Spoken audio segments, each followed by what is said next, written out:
This is another episode of the Courier 13 podcast with Warner Andrews. My guest today is actor Tyler Riggin. My goal with this podcast is to showcase the innovative talent and ideas that Hollywood hasn't discovered yet.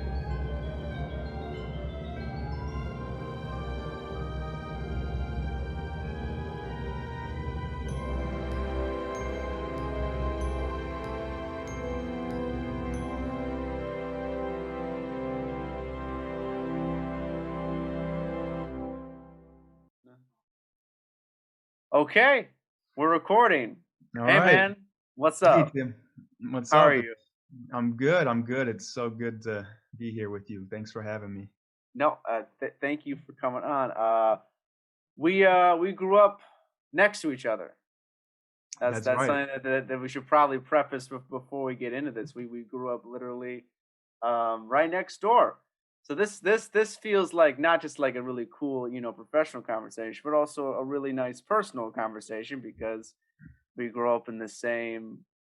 I I think uh, I think filmmakers and actors take a lot with them from where they grew up and like their living circumstances. So when you're talking to another filmmaker who grew up in the same place, literally the same place, um, there's something really special about that, I think. Yeah. Yeah, absolutely. And I was wondering if you're going to bring that up. And I was like, it's going to come up naturally in I conversation. thought let's just like go right in with I that. Like like it. let's just I yeah. like your style. Yeah.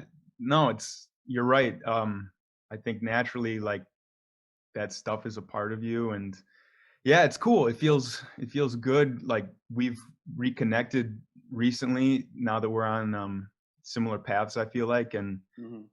it's awesome. We come from a similar place, and we're gonna be working with each other hopefully in the future. Yeah, exactly. I heard that because I heard that you were an actor from my dad told me. Like I mean I knew in the peripheral that you were an actor, and then of course I went out to DePaul, and then we sort of went on our own. Obviously you took the path of acting, and I took the path of writing and directing. Those are Hmm. same industry, but again mentally very different things. I think, at least I would assume that, because again I never like to assume that I know what acting is like, because I feel like you can only know unless you like do that, when you like go in the arena and do it. um But but you have done that. yeah, okay, well, like in a sense I did in high school. I did stage performances. Like I did theater. Yeah. And I definitely get, like, there obviously that is acting, but having directed a film, and I mean, maybe you'll disagree with this, but like I think that stage acting and screen acting are like that's like it takes a different thing. Yeah, yeah, I think you're right. And I think first of all, what you do is amazing. And similar to you, I, from my parents, heard about you as a performer. They showed me. I'm pretty sure that they saw your performance of Willy Wonka, Oh my and goodness! and Oh, they're what like, what? Tyler, you got to see Tim, because I didn't know you were an actor, and I think I was like in grad school for acting at the time, and they showed me some clips, and like, you steal the show. Like, you did you play Willy Wonka? Yeah, I did. Yeah, yeah, and Yeah. like, you were towering. Like, you were a huge, you were just I was glowing. oh, It I was was just loud. Well, here's the thing that I really appreciate. That's really nice of you to say that. That's really nice of you to say that, because I awesome. don't consider myself like that. So if you saw that, that's really, I really appreciate that. That's really kind of you to say. Yeah. Um, but like I think with those shows, because here's the thing. Actually, I don't even know, because I've never like watched tapes of those, because I can't do that. I'm very like but especially back then, I was really like a self-conscious kid. So like the idea of me actually looking at myself doing it, I never did. So I've never seen like me, like I've never watched a video of me having done all that stuff. But I always consider myself just like I loved getting attention on the stage. I loved that. Yeah. I'm totally like just wanting to get all the attention that I could get. So I always went for the roles that were like bombastic, in your face, like that you had to be loud and you had to be, I don't want to say obnoxious, but kind of obnoxious. Mhm. You had to almost, and this I think actually goes to a really interesting point that I would like to hear your thoughts on. Like acting is so weird. Weird. It's weird. It's very weird. And I mean that in the most complimentary way possible. I don't mean it like it's so weird and a bad thing. It's weird just like it is its own beautiful thing. But I'm now realizing that like I had to be like combative on stage with my fellow actors. Like I had to like you had to be open to receiving stuff, like to receive whatever your fellow actor gave you, but um you had to give you had to present your own presence, if that makes sense. Like you had to be able to receive, but you also had to embody. Like, Yeah. what do you feel about how do you feel about that? I think you're I think you're spot on. And like, you know, to go back to what you said before, like the screen acting and the stage acting being very different. I think they are very different. Um, but I think they can definitely help one another. I think like, musical theater and stage performances is amazing, and it's super challenging. And I was just I haven't really seen this show before, but it was on TV. Like my parents had it on in the house, but this show, Zoe's Extraordinary Playlist, and Mm, it's like it seems like a very theatrical, like musical theater sort of show. I don't really yeah. know the premise, but like What's the I name? What's know the it's name again? Zoe's Extraordinary Playlist, I think. I have no I idea. I don't know what it's about, but I've seen it in passing a couple times when like my family has it on, and people will break out into these musical performances. So I think, I was just watching that and thinking how like, wow, this is so different than a lot of other things I see on TV or film. And yeah, I think that what you're saying about having to like impose your character and like make strong choices and make it be seen, and you like to be loud and stuff. I think that's all amazing, and I think it's like super necessary for musical theater. And you know I admire that about you, and other people that did this when they were younger, because I missed out on that. Like I didn't really pursue acting until later on, Mhm. and I would have liked to, but at that age, I was so into I was in a band, and I did I not know this. metal music, and so Oh, I was really?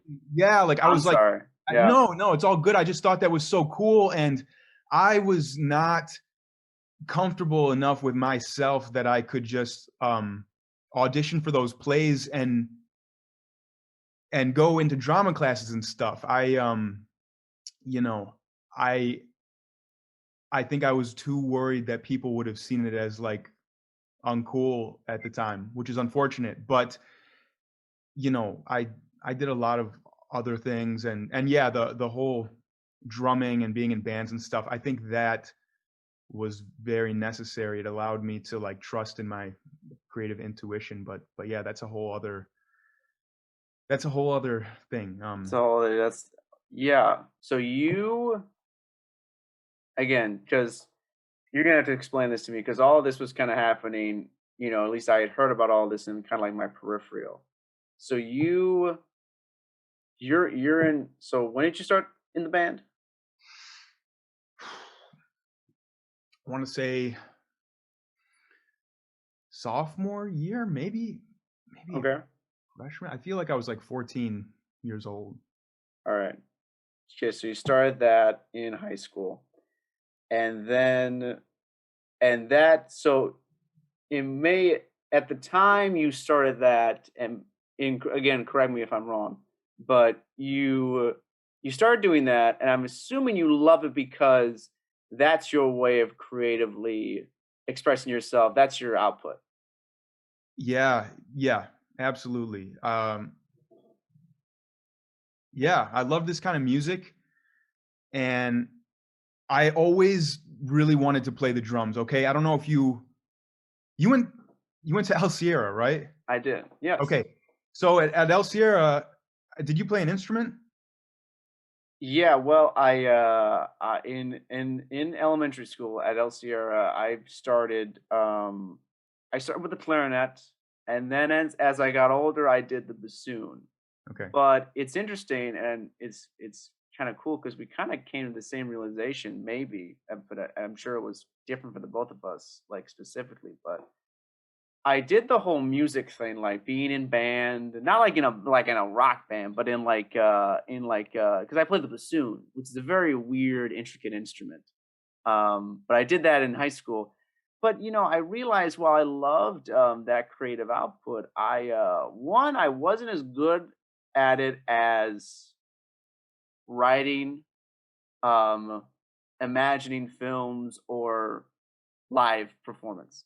I wasn't as good as at it as either of those. And I realized this, and I think this is huge, like I wasn't ready to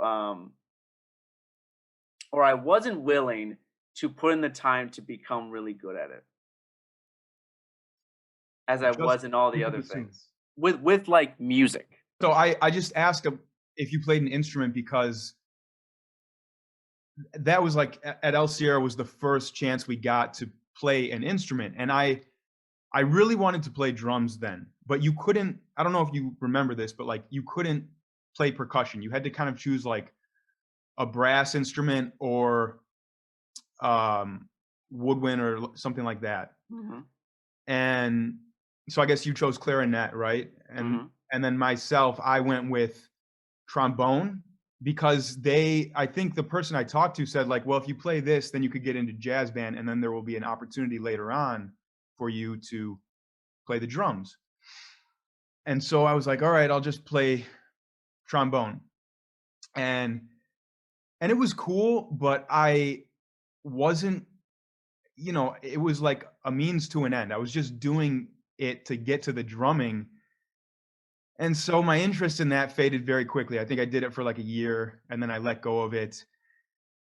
And but I still wanted to play the drums. And I always just like wanted to get a drum set. And for a while, my parents were kind of like, we're not gonna get you this. You're just gonna, it'll be a temporary thing. It's just a phase. You'll get it Mm. and then Yeah. you'll forget about it and you won't care about it anymore. Well, I really hung on to that. And then, like, I don't know, I feel like junior high, kids started playing like rock music together. And the kids that kind of like stayed in band, they were forming bands. And even kids that weren't, they were like forming bands. I just remember a few friend groups I was in, like, had these little bands and they would hang out. And like sometimes they would invite friends over and they would play, I don't know, Blink 182 songs in their garage or Yeah. something like that. Yeah. And I was like, I want to do this so bad. I would just be like so into it, so into the idea of being a drummer in a band. And eventually, I want to say when I was 14, maybe I was 13, my parents got me a drum set, and I really never looked back. And my friends who were in this kind of like screamo band at the time, it was a three-piece band. They had a drummer, and the drummer was actually a kid that I grew up with. Like, I went to church with him from the time we were like toddlers. His mom was like my leader there, and I say this because it's pretty funny. He's another Tyler. He's also a Tyler R. Tyler Um, R. but What's his last name? his name's Tyler Rushing. But he was a drummer in this band, and I was like, man, this is the coolest thing. Like, I wanna do this. I got to do this, and I would just try to play stuff, but I sucked. You know, I never played drums before. Hmm. In the Um, beginning, yeah. I don't know if you know what this is, but like the big thing at that time was like double bass drumming, double bass Sure, pedal. So you have sure. a, in metal music, you hear like the bass pedal going fast a lot of times, like a machine gun. Mm. And so, I didn't even know how to do that. Like I would hear that stuff and I would like want to replicate it, but I was thinking it was like on the hands and stuff. So I'm just saying this because I think there's something to following that, because I really did like following your interests, or I Hmm. don't know, like faking it till you make it. Because I kept hanging with these guys, and they're still good friends with me today. Like I'm very close with them, but I I got the drum set and I was talking to them like, hey, I want to do this. And I remember talking to them about playing the drums before I really like knew how to play the drums. Yeah. And they brought me into a practice one day and I was just like banging on stuff and just doing my best. And they're like, okay, you're in the band now. And Tyler's like, okay, I'm gonna do vocals now. And so like they they then switched around a little bit. Like the guitar player still played guitar. I think the other vocalist switched to bass, and then Tyler Rushing did vocals. Yeah. And then later on there was two vocalists. But anyways, like I got into this band and I just went with that. Like it meant so much to me. And I learned with these guys and I learned fast. So I'm like self-taught on the drums. I took some lessons early on, but because I was just so interested in this like heavy style of music and playing like very fast and aggressive stuff, it wasn't helpful at that time because I wasn't willing to be so patient with it. I wish I hadn't done that. I don't think it was good to do that. I think I didn't get a good foundation. And I've since like gone back and done that. But yeah, I mean, I joined this band and it really sucked up a lot of my time. I mean, I loved it. I spent a lot of time with these guys and I got very close with them. We wrote a lot of songs together. What was the name of the band? Just It was so. called the Unicorn Project. Yes. Yes. I love that. Yeah. Um, I think there's. I mean, hearing. I mean, thank you for sharing that. Hearing that Yeah. story, I think what it reveals, and I think this is something that's very true with most creatives and filmmakers. Like, and it's because I've talked to a lot of filmmakers, and I have kind of learned this to be true. Like, a lot of us start off like not knowing from the get go what it was that was going to be our thing. Like, but there was a and calling on something specific. You were talking about the fact like you were so passionate about learning this thing that could be your creative outlet that you were willing to adapt and you were willing to learn it and you were willing to like throw yourself at it without and of course you couldn't know at the time like, oh, this is either going to be the thing that I love to do and I'm going to follow this for the rest of my life, or I'll start this and I'll pick up something later on, which you did. But it's what I'm saying is like, and I feel the same way about this with going from acting to actually being behind the camera and filming. I felt like I tried to throw myself at acting the way that you threw yourself at drumming, and you went at it, and you had that commitment and that desire to be adaptable and to learn all of the technical skills that were required to do that thing. And then you learned how to do that with drumming, so that when you shifted and you realized, oh no, I want to be an actor, or when I realized, oh no, I don't want to do this whole acting thing, I want to be behind the camera writing and making this stuff, you learn that skill of adaptability and studying and throwing yourself at the craft. So when you had to switch over, you knew how to do that from an artistic standpoint. Yeah. Yeah, man. I think you're right. Like, because it's a daunting thing to make the jump from like an idea into taking physical action about something.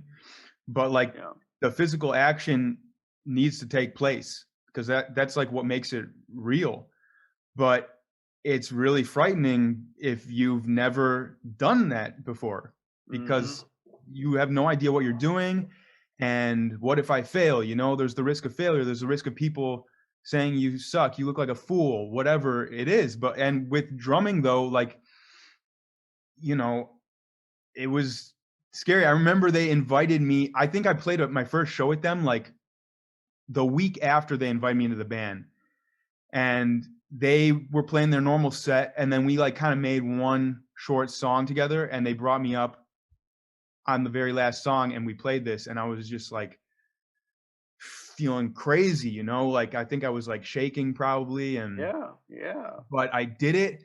I looked up at the end and people were clapping, and I looked at my bandmates and they were excited and stuff, and I was And like, you wow, like and you survived. I survived. You survived, and you're like, And oh, I people can are survive. actually thinking it's good.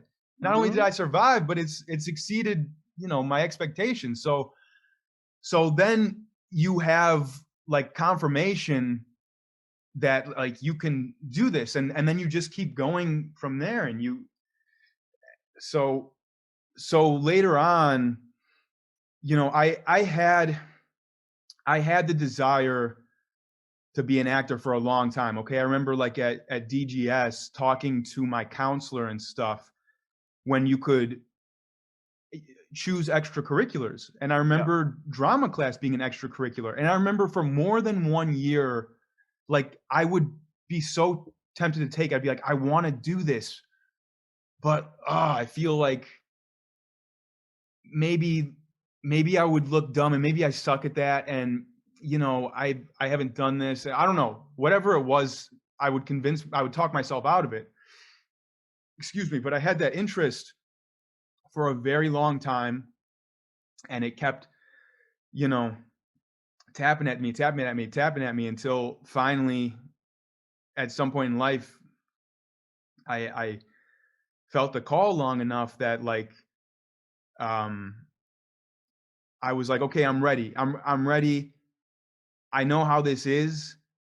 And that's why I credit that journey in drumming and like being in a band and stuff like that to allowing me to trust myself as an actor and go forth and pursue it, because I was like, you've been here before. It seems crazy. Um, and nobody in my family is like artists. My sister's a photographer, Mm-hmm. but my parents aren't in the arts, and they're supportive of me now. But like growing up, an artistic career path was never considered a serious career path. It's something that's like a pipe dream and something that you could do as a hobby. You could do Mm-hmm. just for kicks, for shits and giggles or whatever. Right. But it's not something that you could do for your life, for your living.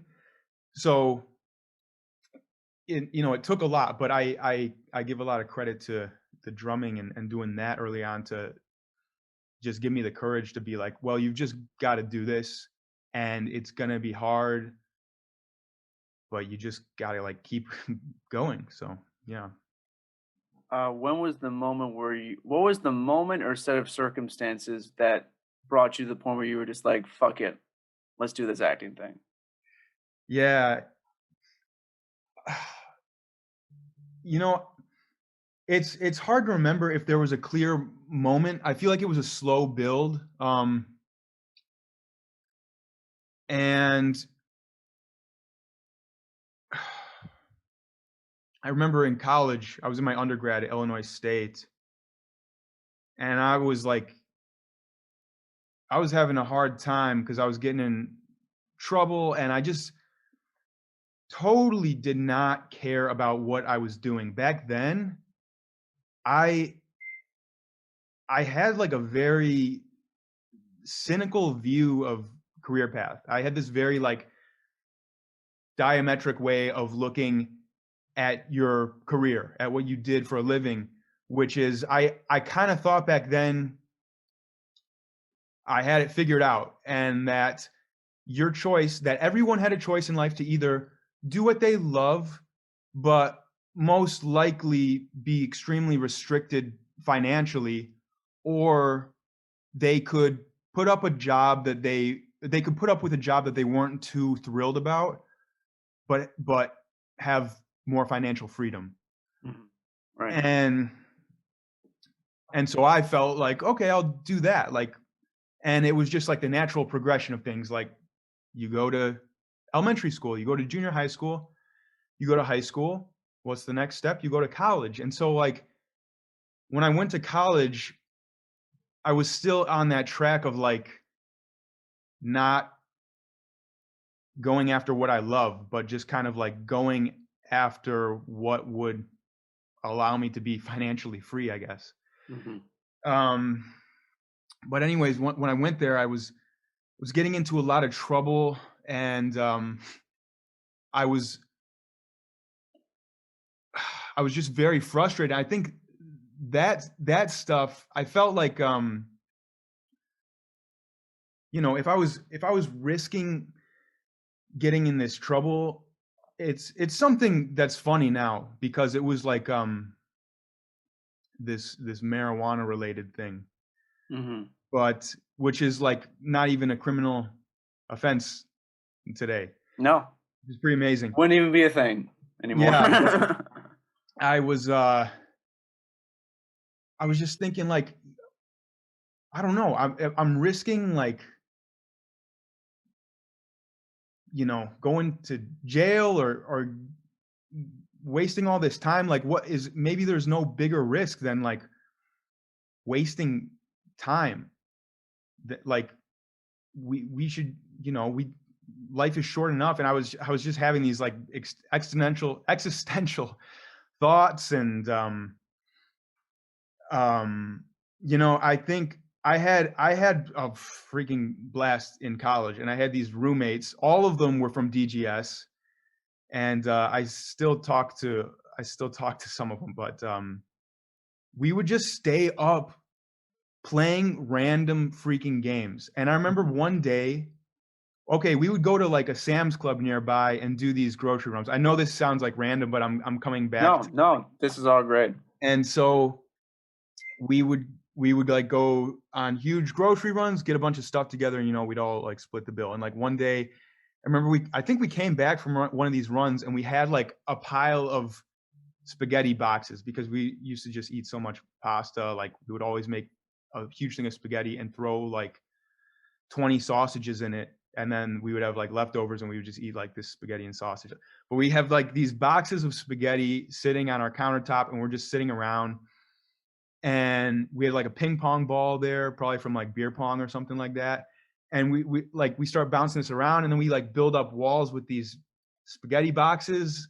And we had to, I don't even remember the game, like we had to bounce it over, or bounce it in between the boxes or something, but we called this freaking game spaghetti ball. And we would just like develop these crazy games, and we would play them till like we would stay up like all night sometimes, and just like miss classes playing stupid games we made up. But literally, I think um I was playing this, and one or two of my roommates were, I don't know what we were talking about, but he was like, you should be an actor, man. Like, you should just be an actor. And like, I'd heard other people say that before, but I think because of all that stuff I had going on in my life right then, and it was the point where like I had heard that enough, I think, and I also had been wanting it enough, and all this frustration of doing shit I didn't care about built up and intersected. And like, I think at that moment I might have texted or called a friend of mine who graduated from the DePaul Film School Yeah. around that time, and he was in LA and working. He's doing well out there now. Peter Mosman's his name. He's doing really well as a DP. But I think I called him because I knew he was working in LA, and I was like, "Man, how do I do this? Like, what can I do?" And he's like, "I don't know, but you can go on like Craigslist." And so I remember, I think like that night at like 3 in the morning, I went on Craigslist and looked up like casting calls. And Mhm. it's freaking Craigslist, and I think probably like 90% of what I submitted to was like fake, scammy type of stuff. Yeah. Um,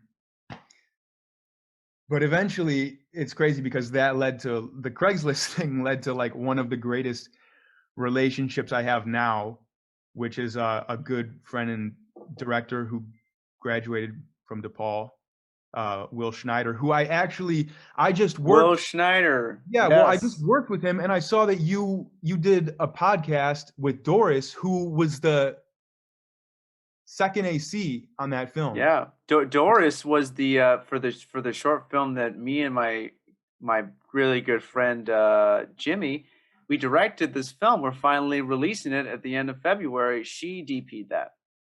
Okay. So yeah, we've all like, exchanged DPs. We're that's the great thing about, the DePaul network is, You guys are tight. even if we don't know each other, we're aware of each other. Like Yeah. I don't really know Will Schneider personally, but I've worked with many people, many of the people that he's worked with. Will Schneider makes good stuff. It's dope.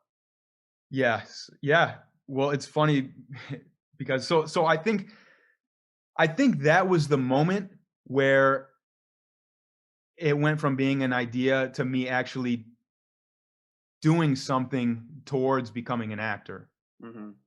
I think that was like one of the first things I did. Aside from, I did small plays growing up, things at my church and things in elementary school, but it was like, something where they would give everyone in the class a part.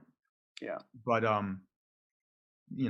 that thing in that night in college was probably like the first moment I had agency in, you know, making myself an actor. Yeah. I mean, you made, because here's the deal, and I say this to people like, if you're scared to really fully go in, um, to go into whatever you want to do, here's the thing, like you got to ask yourself, like, because a lot of times to get the ball rolling, you just need to do that first thing. For you, it was just taking that initiative and going looking for crew calls, and then you got, of all the crew calls that you applied for, you got that really good one. Um, you know, for me, it was similar. Like I decided to PA for this one set, where I met some people who I work with now consistently, and who are going to be the people that I'm honestly going to go to work for my career. Like Yeah. you know what I mean? Like you just you have to be willing to just throw yourself out there. You got to make the jump. Like you got to jump. You gotta jump. And then you have to trust that once you've jumped, even though it's going to be a winding road and you're not going to be able to guess exactly where you're going to be and how it's going to go, you know that you've jumped. So you've got the ball rolling, and then things are going to come, and things are going to continue to expand and multiply for you as far as opportunities and experiences. But thank you for sure. I love that. Like that's because to me, be honest with you, I relate so hard to that story. And I think a lot of people who listen to this relate, not just actors, but filmmakers relate so hard to that story. I remember when I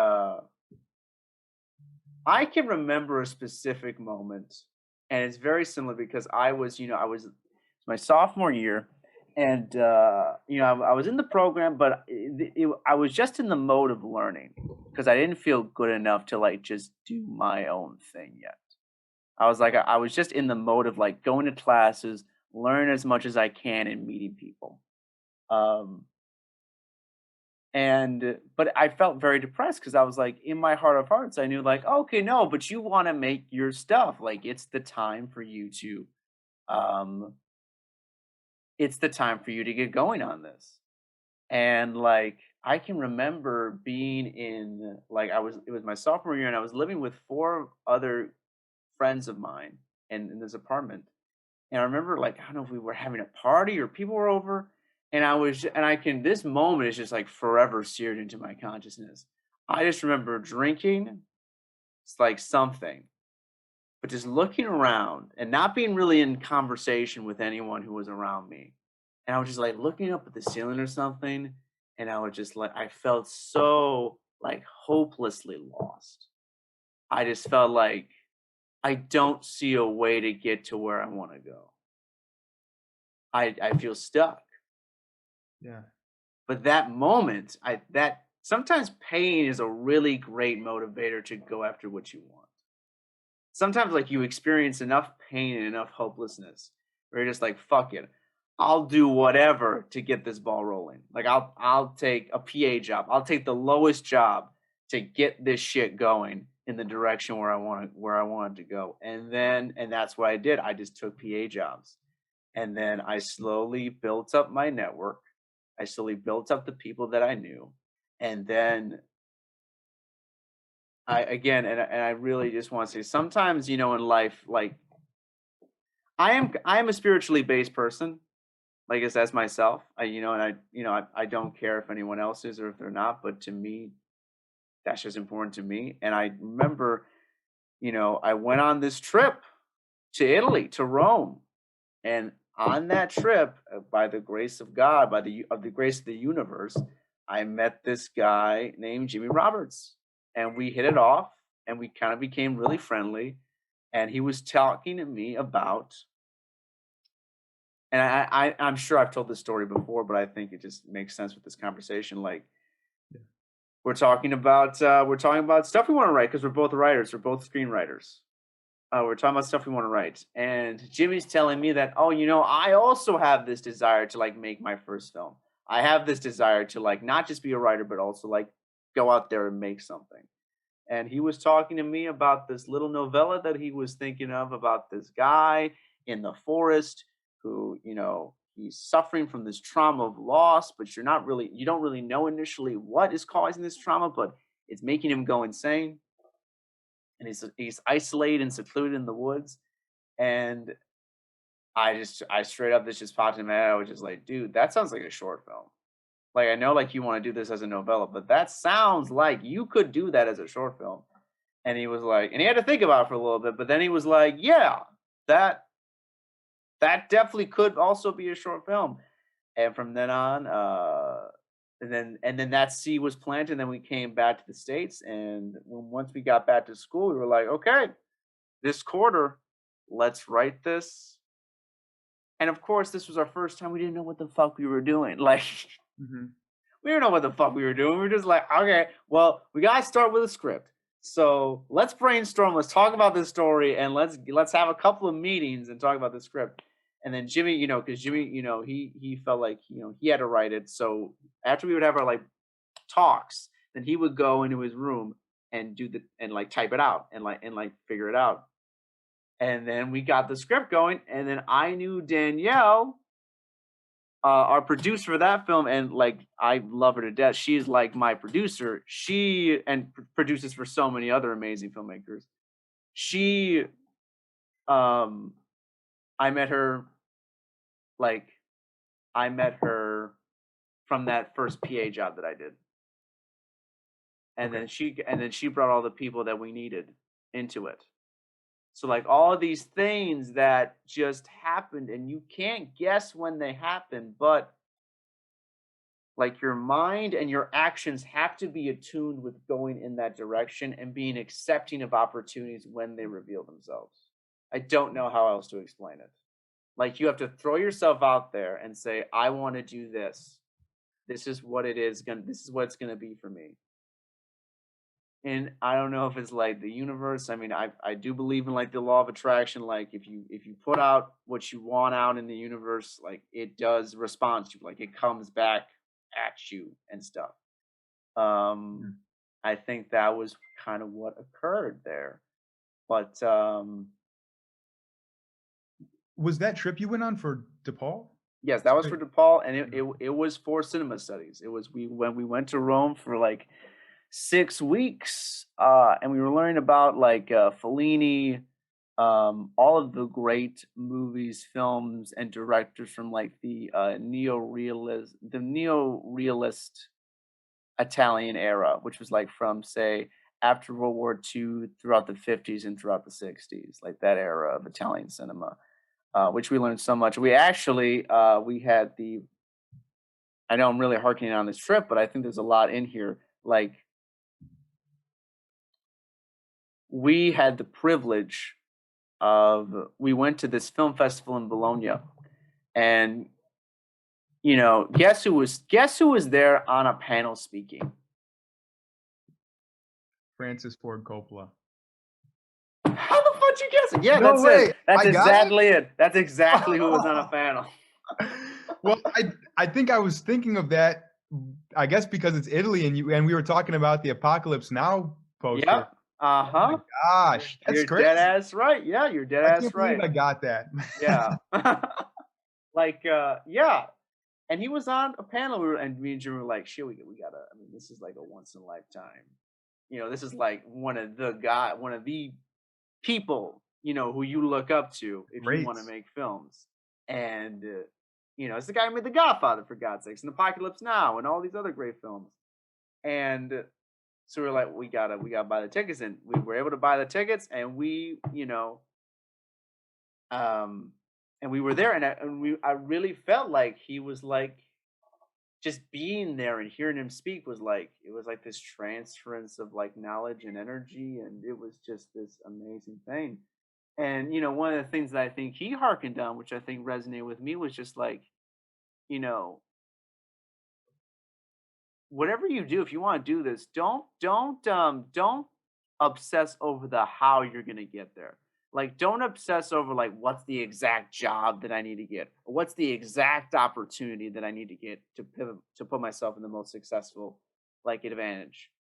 Just start with something, whether it is like, okay, I'm going to start off writing plays or films, or I'm going to start off by learning how to use a camera, and then I'll be able to leverage my skills and get onto sets. Like, just pick something.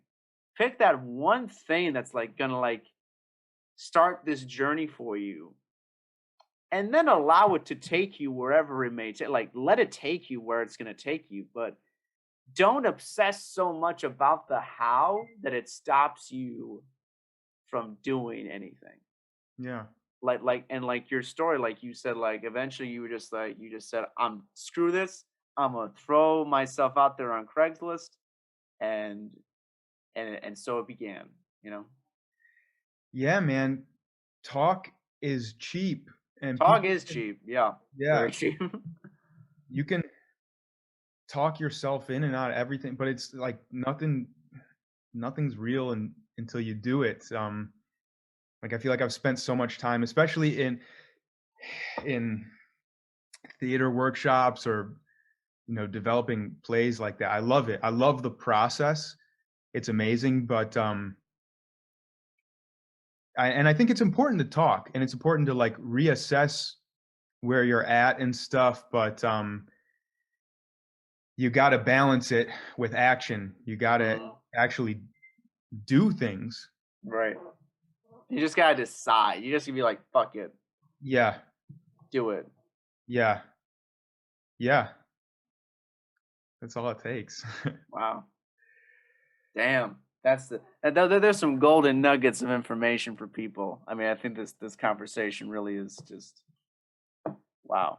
But I'm still, that being said, I still it's still freaking hard, like Oh yeah. I I still haven't bridged the gap, but it's definitely gotten easier, like it it gets easier to just do it and trust your instincts and keep going, on your journey. Like you said, you don't need to have like the perfect plan in order. You don't need to like know exactly, it's a good idea to know like some things, but certain things cannot be known. There's a lot of unknowns that you have to just start with, and I think it gets easier to go into the unknown as you start going. Yeah. Sure. Yeah, no. I think what it is like you gotta know what you want, like where you want to get to, like what is like I want to be an actor, I want to do this, I want to do that, and you gotta know why you're doing it. Like, why are you doing this thing? Are you doing it because you just want fame, or do you really care about the storytelling process and you want to like give in that way? You know what I mean? Um, and then when you take that action towards that thing, which is required, and I'm not saying that like I'm not trying to make it out like you're not gonna have to do a lot of work. Like work will definitely be a part of it, but like I think like you said, and what we're kind of like going as like the how kind of becomes less relevant. Like you'll figure out the how as you go along, you Yeah. know? Yeah, I agree. I was just saying the caveat because like I like maybe people don't want to listen to me because I haven't, I haven't like made it yet.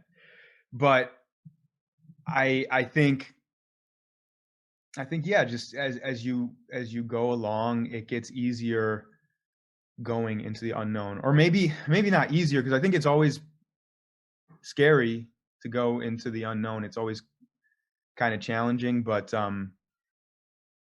I don't know, as you go along, maybe you see the unknown and there's like less hesitancy before you proceed into it or Yeah. something. I think that's exactly right. There's you become when things aren't fully, explain like even though you're going to a situation and you don't know how everything's going to turn out, you're still like, well, if I do this, if I go into the situation and if I do my best, there's a good chance it's just going to work out. So I'm just going to do this and I'm not going to worry about all of the minutia of it. You know, you just take that risk. Yeah. And like it's important to know like what you said, like that, like maybe someone who's listening, just because you haven't, again, quote unquote, made it like yet. People who don't want to listen because of that reason are idiots, in my opinion. Like because clearly just by listening to you talk and listening to what you have to say, you clearly understand a lot of things. Like you haven't lived a full life yet, but you've learned some lessons. You've learned some shit. Like you've gone through some stuff. And I think even if like because here's the thing, all the people that we admire who have, again, quote unquote, made it, they all had to learn these lessons and be in the position where you're at right now to have gotten to where they are now. Mhm. Does that make sense? Like you're just now, you're at this certain stage of progression and you're just, you're gonna keep going up and up and evolving. But like, yeah, I think that that's such an awful thing that people do is like, unless you already have all the money in the bank and you got all the fame and success, I'm not gonna listen to you. That's stupid. Everybody, if you go into a situation and you get into a personal interaction with someone, just by the default of that person having lived a life that is different from yours, they're going to know something about something that you don't know. Mhm. So to come out with that gaze of like, oh well, this person I don't, they say some shit, I'm not gonna, don't be like that, don't be like that person. Yeah, yeah, yeah. But Yeah, I try to be open. yeah, well, I can tell that you're a very open guy. I can tell that you're open to shit, especially now that you know like the benefits and the rewards of being an open person. You know? Yeah. Yeah, it's um yeah, it definitely pays to be open, and you kind of have to be if you're like we are talking about going into something that you don't have the answers to. If you're going into the unknown, Yeah, you got to be willing to take what you can get. yeah. Well, you got to be willing, yeah, and you have to be willing to like say, you have to be really humble. You got to be really humble about where you're at and where and the amount of learning that you're gonna have to do to get where you want to go. I think that's really what this all boils down to. Yeah, I think humility helps, self-awareness helps, you know, being able to honestly like take a look at yourself and say like what kind of person am I? Like what have I done? Especially in acting. I think in any, you know, art form, you know, that can be a double-edged sword. Like I think you have to be that way, but you also don't want to let it hold you back and like stop you. Yeah. Um because you know, again, that's like a thought, and those are like ideas, and those ideas can hold some people back. You know, people can like convince themselves that they're not worthy, or you know, like yeah, I've heard of you people get like imposter syndrome and stuff like that. They feel that they are undeserving and they're, you know, not ready to be working at this place. So you gotta, you know, I think it's like working on a scene or something. You know, you want to work hard, you want to put yourself under the lens, under the microscope, but then you want to step away and just say, let's forget all this we don't need this now. We're going to take action and Yeah. put that aside. Yeah. Um, right. There is such a thing as negative self-awareness, is what you're Yeah. saying.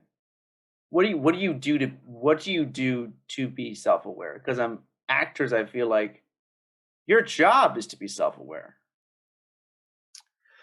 Yeah. Yeah, I was thinking about this earlier when you were talking about how you don't like watching yourself on film, and I don't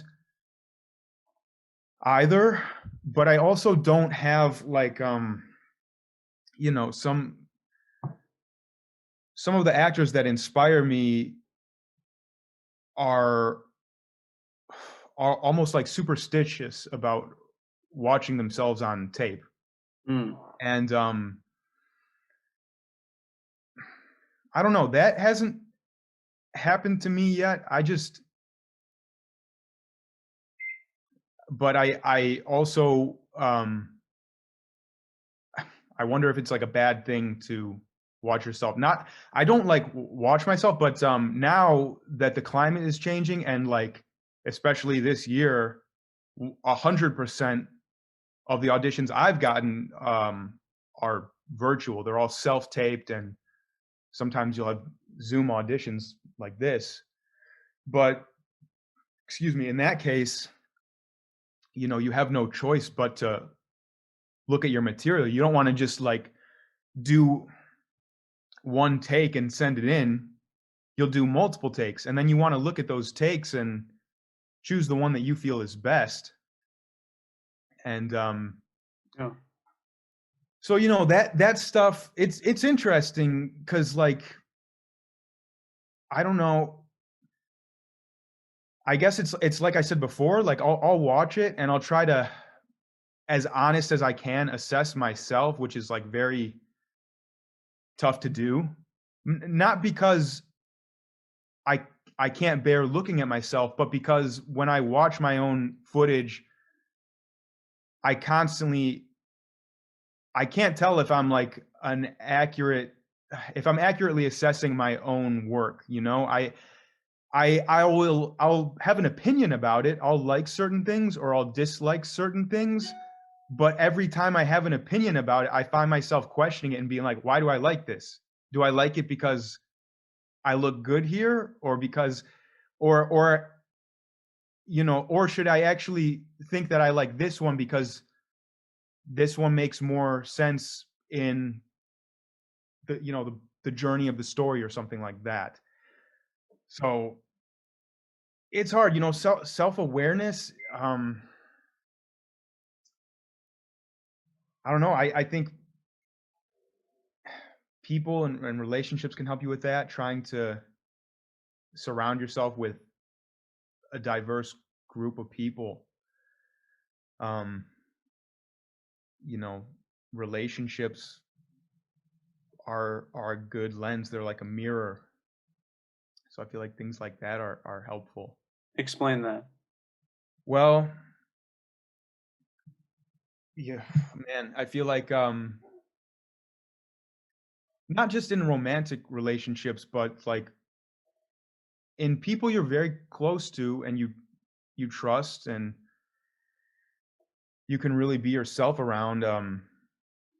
But I feel like it's great because people like that will be really honest with you.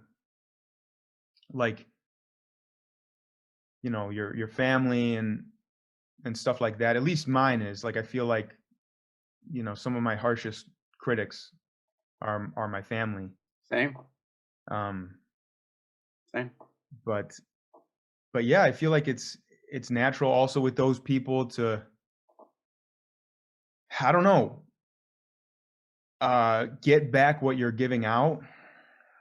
Like behavior kind of will get mirrored back at you or something like that. Mm, And yeah. yeah, it's important to have people like l- around you like that you can trust.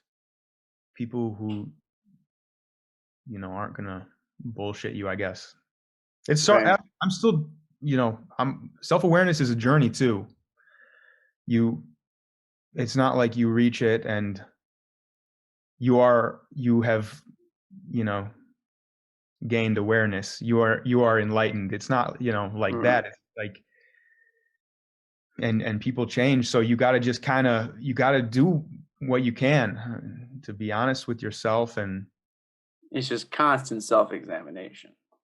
yeah, in a healthy way though, cuz like I said before, like um you know, I've known actors who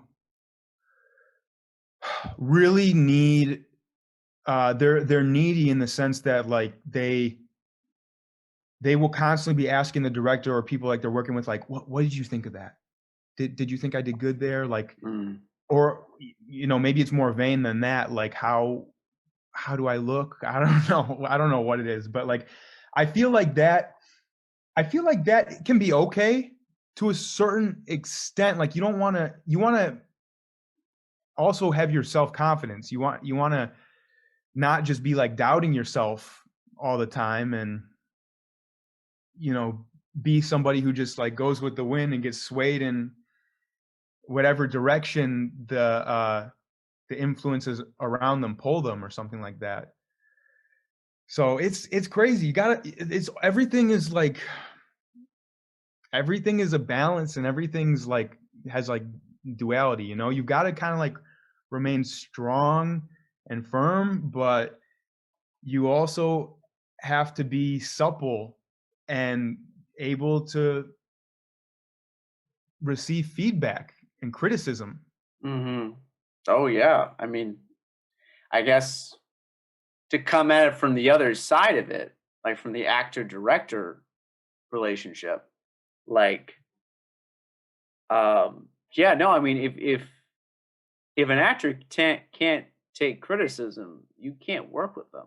Like it's just impossible because the whole point of the director actor relationship is like, okay, you're the actor, like I've heard this analogy, like you're the player. The actors are the players. They're on the screen, they're doing the stuff. The director's the coach. The director's like, he's not there on the screen, but like he's guiding the process and making sure, like, oh, what the actor is doing is like the agreed vision that the director and the actor had about how this character has to be portrayed in this moment so that the story makes sense. So that like this moment, this scene all makes sense. Um, and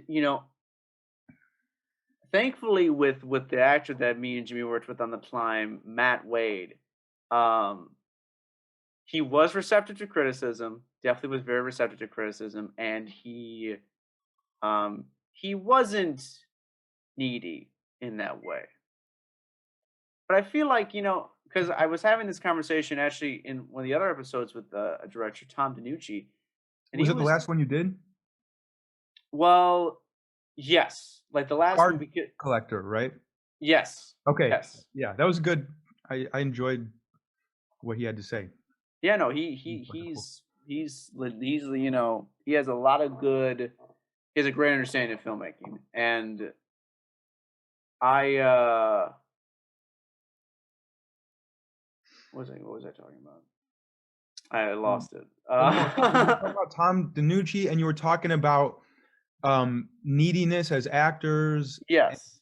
Yes. He was saying that, like, you gotta be willing to take all the questions that an actor gives you, because and he was talking about that thing with like the whole angles and like actors like know, like, and I'm sure you know this like about yourself, like there's like angles that an actor has that they know will look good on camera and like they'll stand a certain way. Like there are things that actors generally like,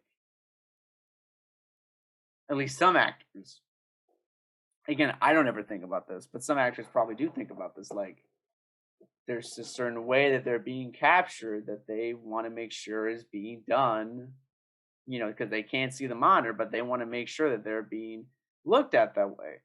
And I don't think that that's, at least from a director standpoint, I don't think that's necessarily wrong that the actors ask questions. I love an actor who asks a ton of questions, but constructive questions about the story and about their characters, like questions of like, okay, the way that I did that get across this aspect of the character? Like, you know, was the way I was speaking the way that the character, like, should I have been, more a nuance? Should I have been more concealed with the way that I spoke, like more like inward, or should I be more, outward and like really like showing myself off?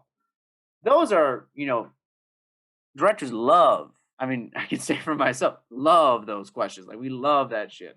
But like what you're saying with the whole like just like, was I good? Well, yeah, if I said cut and we're going on the next thing, clearly we got what we wanted.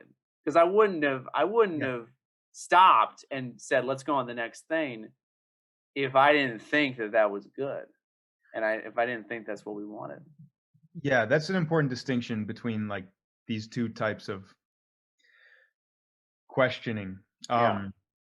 And no, I think what you're talking about is, like, very masterful. Like, I'll hear of actors who have such a knowledge of, like, cinematography and stuff that they'll, like, get in there while the shot's being set up and be like, um, "I think maybe this would be better if we, like, use the wide or whatever." Like, I don't even Mhm. know the the Yeah, yeah, the no, language, but, or like, like they'll help.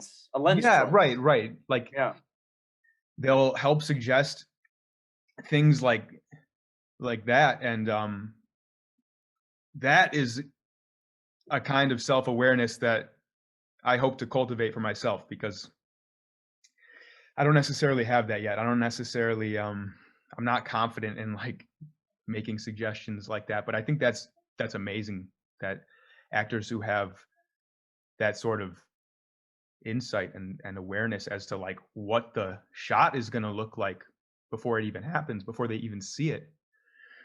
Well, yeah. Well, obviously for you that will come with just the more experiences and stuff that you have. Like you'll just know the way that the director talks, and the way that like you'll honestly pick that shit up on set. Like if you're receptive to it, but I don't, because I've heard that there's like two types of actors. There are the actors who are like, I don't want to know anything about what's going on with the camera and stuff like that. That doesn't mean anything to me. I'm just here to focus on what I'm bringing, and I think that's valid. I think like if that's you and that's all you want to do, that's fine. We'll work with that.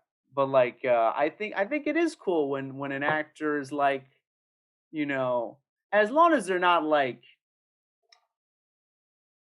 offering a suggestion that like completely like goes against like what the scene is. Like if they're just like, well, why don't we just like get a dolly in here and have this really like really fast push in that's gonna make the energy tense. I'm like, well, that's not what the scene is. That's not what. this is a very, confined, this is a very like, um, you know, static scene. This isn't like a let's throw a bunch of energy into this, as far as the camera goes. Yeah. Um, but no, I think that's a really cool thing. Um, so like you make the decision to be an actor. What then? Where did you go to school, and this is going to be a really cool question to ask. How were you taught to act? And so yeah, I was in business school at the time, so like, you know, we're we're going back to the start where it was an idea that seemed super daunting and scary, and how am I going to like convince my parents of this? um How'd you do it? How'd you do that? well, I mean, that took years. That came like a lot later, but um some of the first things I did was I was working as a server at the time. I think like this is the end of my freshman year, and at this restaurant there was a colleague, a fellow server, who was an actor. He wasn't in the School of Theater, but what was cool about Illinois State is that anyone could audition for those plays. You could, at Mm. least at the time, like people that were in totally different schools could audition for them. So I told this guy like, "Oh, you're an actor?" And I got to talking to him about that, and he's like, "All right, we're gonna like help you go to the audition. Like, we'll get you a monologue." And so he busted out to play Glenn Ross, and Of course. he You he's like, got "You got to. to read this and find a monologue in it that you connect with." And so like I took Roma, like Al Pacino's monologue, um, where he's basically, I don't even remember the monologue, but like it's not. Oh, sorry, I thought somebody was here. I don't know, but it's a crazy monologue. I could find it somewhere, but he's screaming at somebody for like screwing up a deal. I haven't looked at it in a long time, but I did this monologue for the general auditions for the plays that following fall, and I got called back, and I was like, "Whoa, that's amazing!" So I went to the callbacks and landed my first role in a play, in like a serious play. It was Mother Courage and Her Children, the musical, the Bertolt Brecht play. Hmm. And I got a role as like one of the soldiers in that. And that was awesome because I got to know so many actors in the School of Theater, and I got to know the faculty there. And the faculty was so good to me. They just like let me attend whatever classes of theirs I wanted for totally free. Wow. And it's funny because I just like updated my iPhone and I put some new music on there. And you know how anytime you go into the car and plug it in, it'll just like play what's alphabetically first or whatever. Hmm. And because I changed something, now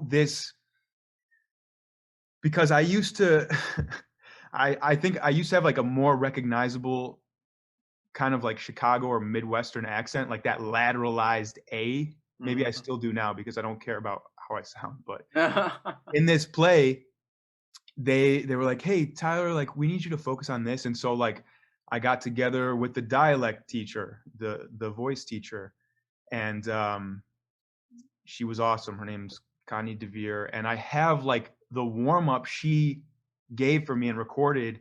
Every time I plug my phone into the car now and I put on like the auxiliary setting, it Hmm. it, it plays this thing that just happened like a month ago. It's so funny. That's awesome. But so so yeah, that happened, and I was like, cool. Like I'm starting to feel like I belong. I'm feeling more comfortable around these people. I don't know. So I auditioned for more plays, and I'm doing other stuff there. And still it was like too big of a jump, too drastic. So I didn't switch majors. I just kind of did the bare minimum I needed to do in the School of Business. Mhm. I got that degree, but I like basically from that point onward, I did the bare minimum I needed to, and I like put all of my effort into the plays and the School of Theater and finding out how to make this dream come true. Going online, going on Craigslist. So that's like also going back to earlier. That's when I met Will. Like I found he was like casting something in one of his first DePaul short films, and I like went back one weekend to audition for that, Mhm. and I got the role. And it was to this day like one of the best experiences I've had on set, which is like super rare that early on. You know, there's so many student Yeah. films and independent films that just like are terrible because everyone's learning, so it makes sense. But like Just love how you just really just like they're terrible. But yeah, no, it's yeah. No, I've been on those sets. They're interesting. but no, I mean, Will, like it was crazy because this guy Will, it stood out in a great way, and we're still friends, and we just worked together. But yes, going back to school, so I did I did that, learned a lot, boosted my confidence, and I left school, and I was like, you know, you don't need college to be an actor. I'm never gonna go back to school again. I'm just gonna pursue this and find my way. Mhm. And so after graduating, you know, was doing some small films here and there. I did some stuff at Second City, Chicago, um, but nothing was really like happening for me. I was just having a hard time, like you know, finding my way Mhm. and taking my career to the next level. And a friend of mine who he was in the band with me that I mentioned earlier. He Yeah. played guitar. His name's Mike Holloway. Hopefully all these people are fine that I'm mentioning their names. I feel like I'm giving everybody's like full name that I mention. But That's I mean, that's good. so yeah, Mike's a great guy. We're still very close. Um, he was he was at the time getting I think like his PhD at Yale in music composition. He was Yeah. studying at Yale for music composition. Let's just say that. I know he was doing that.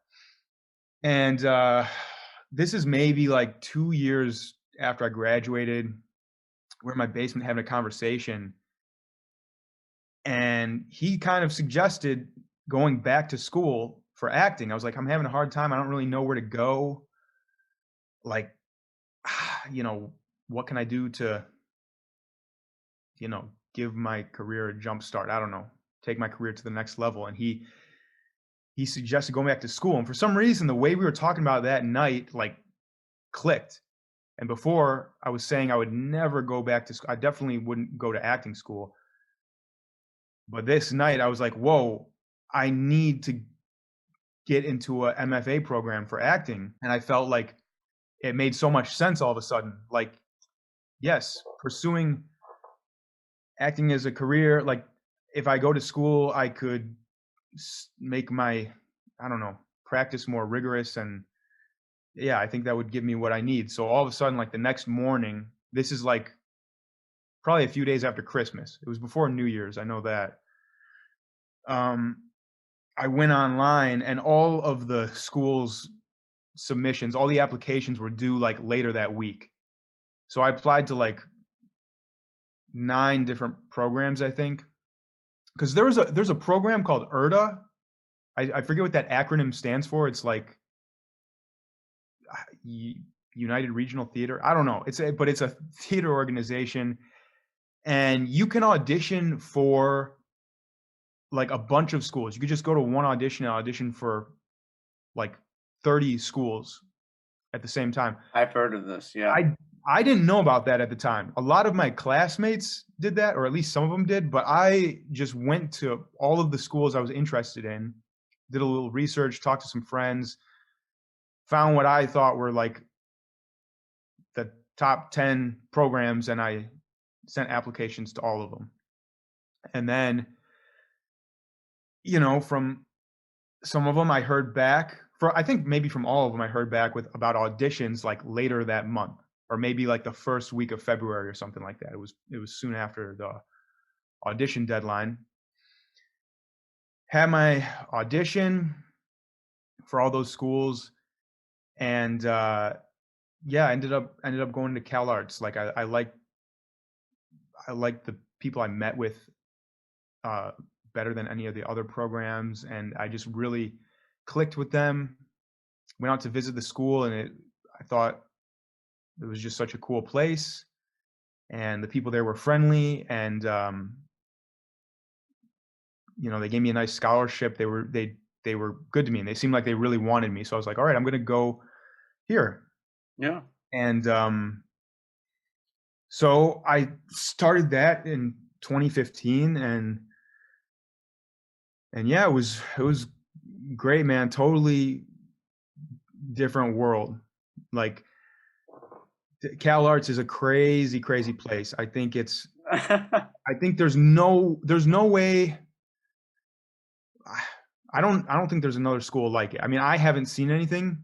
Maybe there is. Maybe there's like some liberal arts school in Berlin that's like as cutting edge, but I feel like it's it's just a totally mind-bending place.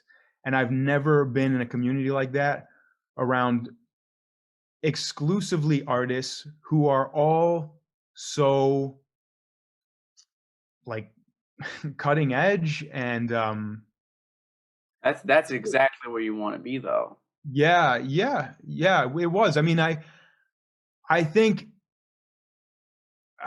I think in a lot of ways, I that was one of the things that attracted it that was attractive about Cal Arts to me was like it it seemed like one of the farthest things from me. Like I really at that time would have loved like Yale, like the school my friend went to, or NYU or something like that. Mm. But I was thinking about it, and I was like, I've heard that like those are like really well-known places, and they're also supposed to be like much more traditional. Like you are here to be like capital A actor, and Cal Arts is just like The antithesis of that, like, well, yeah, like it seemed like that going in there. Now, knowing what I know, and I know a lot of people who have graduated from all these different places, I think the training at all of them, I think the majority of it overlaps. I think the majority, because like,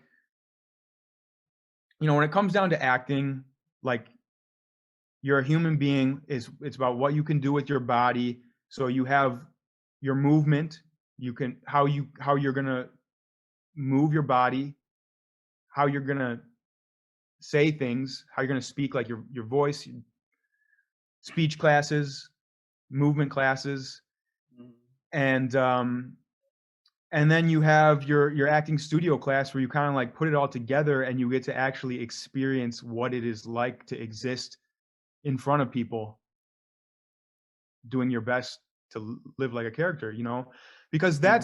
that's the only That's the way. hardest thing, I would assume. Yeah, yeah, it is. It's like because that's where I feel like I think Tom said this quote, and I loved it because he said it a little bit differently. And when I heard it, I chuckled because I know of this quote from Mike Tyson, but Mike Tyson has a quote. It's like everybody's got a plan until you get punched in the face, and Hmm. the plan goes out the window. Right. And it's like you don't know. You could have like an amazing plan. Your rehearsals could have gone great. You could have felt awesome with your scene partner as you were going over it, but until you put it in front of people, you don't know shit. Like you don't know how it's gonna be and feel, and it just like changes everything. Um, and you get energy, so it's exciting. It's a crazy thing, and it's like the unknown, like we were talking about. Yeah. But yeah, like so. So yeah, I went to Cal Arts, and it was great. I needed that. I don't think everyone needs to go and get an MFA. There's probably just as many actors who have never had a formal training as there are successful actors who have had that. Yeah. Uh, but for me, I needed that experience. I needed to spend that time on stage because I didn't have that like growing up so much, and yeah, I needed to get that. I needed to feel what it was like, and actually do some of those things to be confident as an actor. You had to work out your muscles. Yeah, That's what that was. Yeah. yeah. Because we've talked about this before, like your education at Cal Arts. Hmm. Um, you kind of said to me, you explained to me like it wasn't about, because there's a lot of like theory in acting. Like there's a lot of like technical theories of like how to get into character. But I think you said like for Cal Arts, it wasn't about that. It wasn't so much about theory. Yeah, you're right about that. And they were straightforward with me about that going in. They said, like, if you come to our school, we're not going to tell you this is how to be an actor. We're going to examine you and suggest things and kind of like give you give you advice that's personal to you, and emphasize your strengths and stuff like that, which I think they definitely do. I think they give you CalArts also did they did not so much theory, but we would in practice do what the big acting teachers do, like, but they wouldn't say it. Okay, but like I knew because of my time at Illinois State, and at Illinois State they had everyone read like An Actor Prepares. They had Hmm. people read like the Stanislavski books, and Yeah. they had people read these acting books, Hmm. the book Audition. But like CalArts didn't have that. But when we were in studio and stuff, and sometimes we would be doing exercises in other classes, they would have us do something. I'd be like, oh, this is Stanislavski, or this is Chekhov, or something See, like I don't know anything about like actor theory. I don't know how like actors train themselves. Like I don't know like what do you do like other than just like doing it, which because I know that that doesn't really like answer anything because it's just like you're just saying, well, just do it. Okay, how do you do it? You know? Yeah, that's a really tough question. If there were an easy answer, acting wouldn't be such a tough thing. I Yeah, I mean, at guess the that's same true for time, anything. what? I guess it's true for. I mean, that's true for directing too. I guess there's never one answer on like how to be a good Yeah, director. There's just so many components to what being a director is. You can't put it down to one thing. yeah, and it's like we were saying before, like you pick up stuff along the way that works for you because everything's different. Everyone is different, rather, and what works for somebody else may not work for me. And people, have different life experiences. People get triggered by different things. Um, so you got to do what you can to cultivate that. And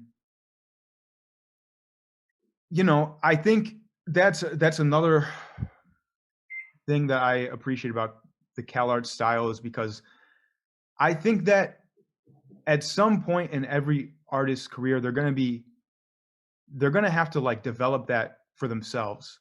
Like they kind of got to like figure out who they Hmm. are, and I don't know. You have to formulate because it's true for writers and directors. You have to like form your own process.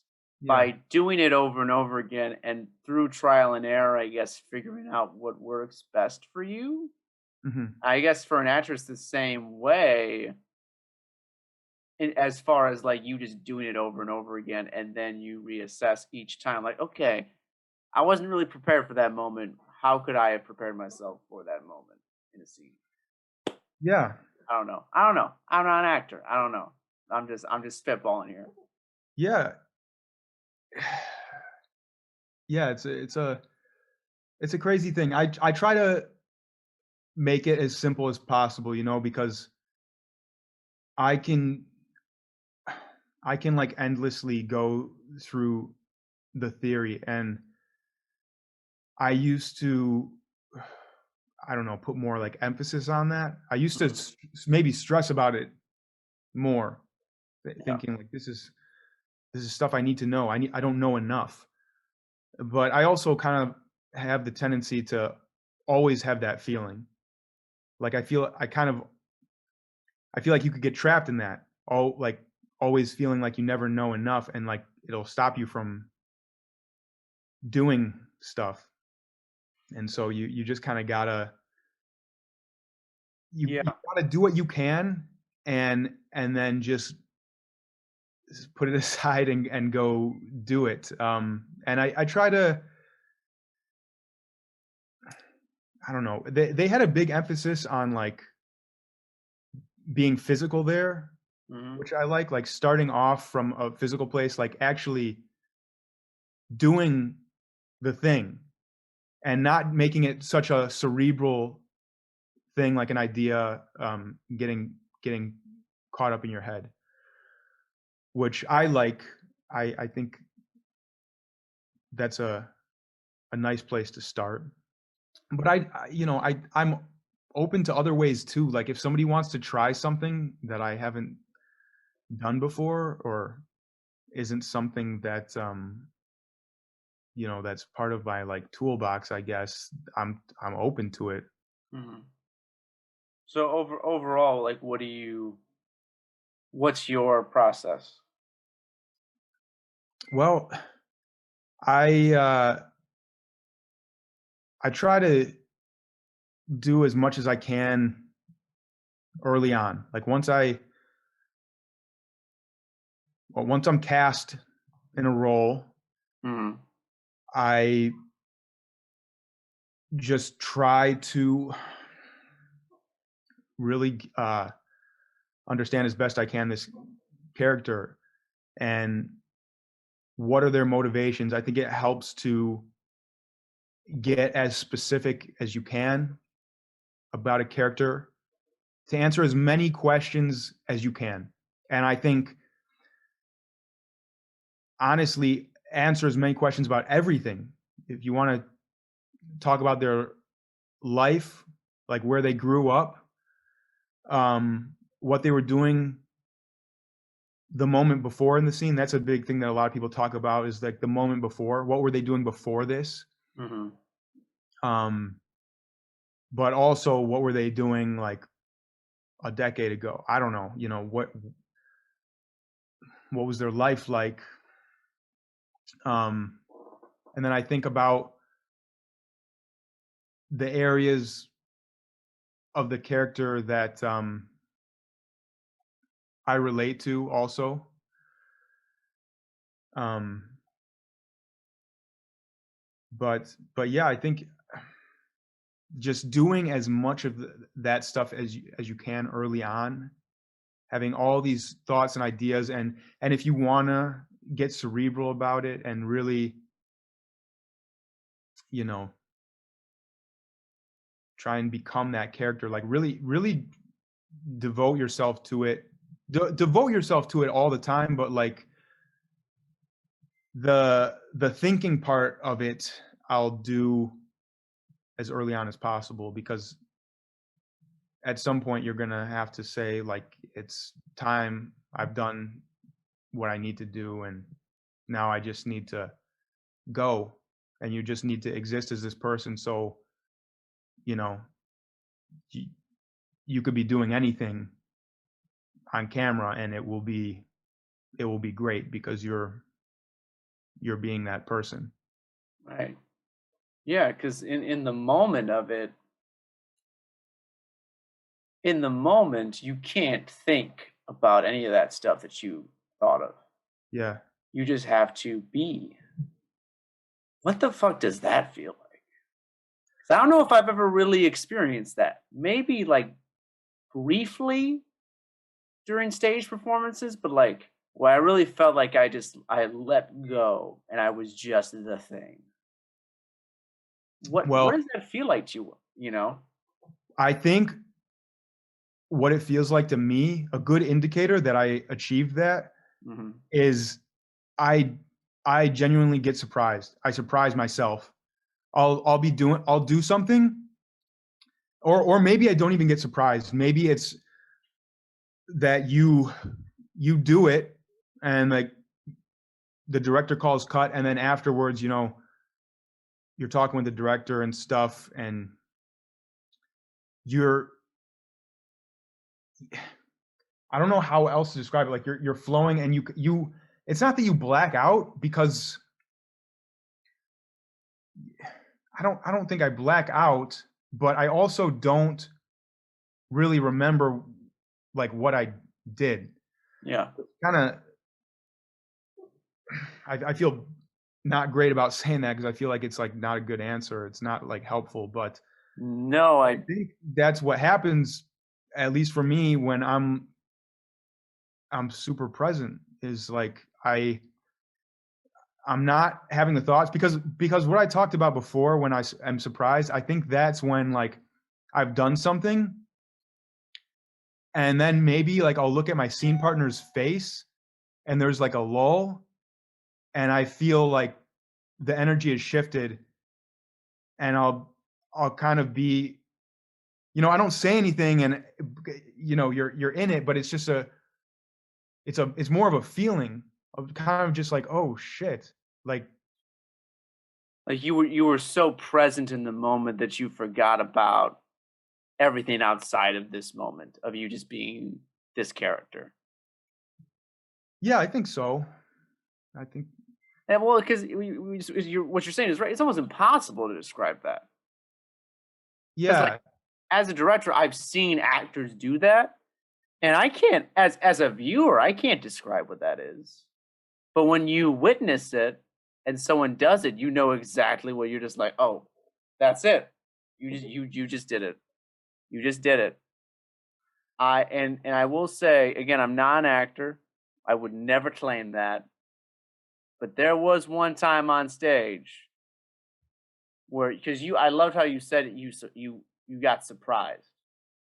And I just realized that because the sun's going down, I need to adjust my light. It's getting really dark in here. But like I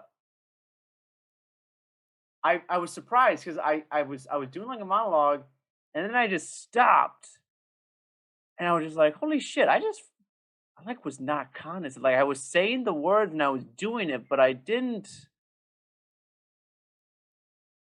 like I wasn't thinking about anything else. I was just when I raised my hand, I just raised the hand. There was no thought to like, "Oh, raise your hand now." Like yeah, there was no like nothing. I was literally maybe right. that's what it is. Like you have this energy that comes in you and you just do it. Oh, and it just becomes that. And that's what we're always like, or that's what I'm trying to always achieve, and it doesn't always happen. Sometimes I'm thinking like raise the hand, but Raise the hand, yeah. I don't want to be like, the times that I feel like the footage looks the best, or I don't know, I get the best feedback or something, are those times when, yeah, I'm not thinking about anything. And that's why, when it's a difficult question to answer, like when somebody's like, how did you do that? Because it's I don't know how I did it. That's why, for me, I choose to talk about the work before, because I feel like that's how I did it. Right. That Is makes like, sense to you. yes, Yes. yes. Yes. It's like the preparation is kind of everything. Yeah. When so like when okay. So you learn what you flexed your muscles. You did what you had to do in Cal Arts. Then did you immediately go to Los Angeles? Well, yeah. I mean, so Cal Arts it's like, Well, yeah. I'm sorry. Yeah, you were there basically. You were already yeah. I mean, there. Cal Arts is in LA County, but it's like not in LA proper. It's very close. I mean, if there's no traffic, you could get to LA in 25 minutes or something. Yeah. Um, it's a lot longer though, most of the time, because there's traffic most of the time. But yeah, so I was there. I just came back here several months ago, like end of 2020. So I've been there for like the past 5 years in LA. Yeah. I moved closer to LA after graduating, but yeah, you know, the pandemic hit and there wasn't in-person auditions anymore. There wasn't much of a reason for me to be there. The area where we live is just a place I'd much rather be stuck in quarantine than the place I live in, Los Angeles. Mm-hmm. So Because of this, just the space. exactly, the space, you know, we could go down the street, go to the park, and, you know, if it's warmer out, get some sun and stuff like that. And so yeah, mostly the environment, family, of course, too. Sure. Well, I guess so. Then, I mean, because I mean, I know you were in a Netflix film.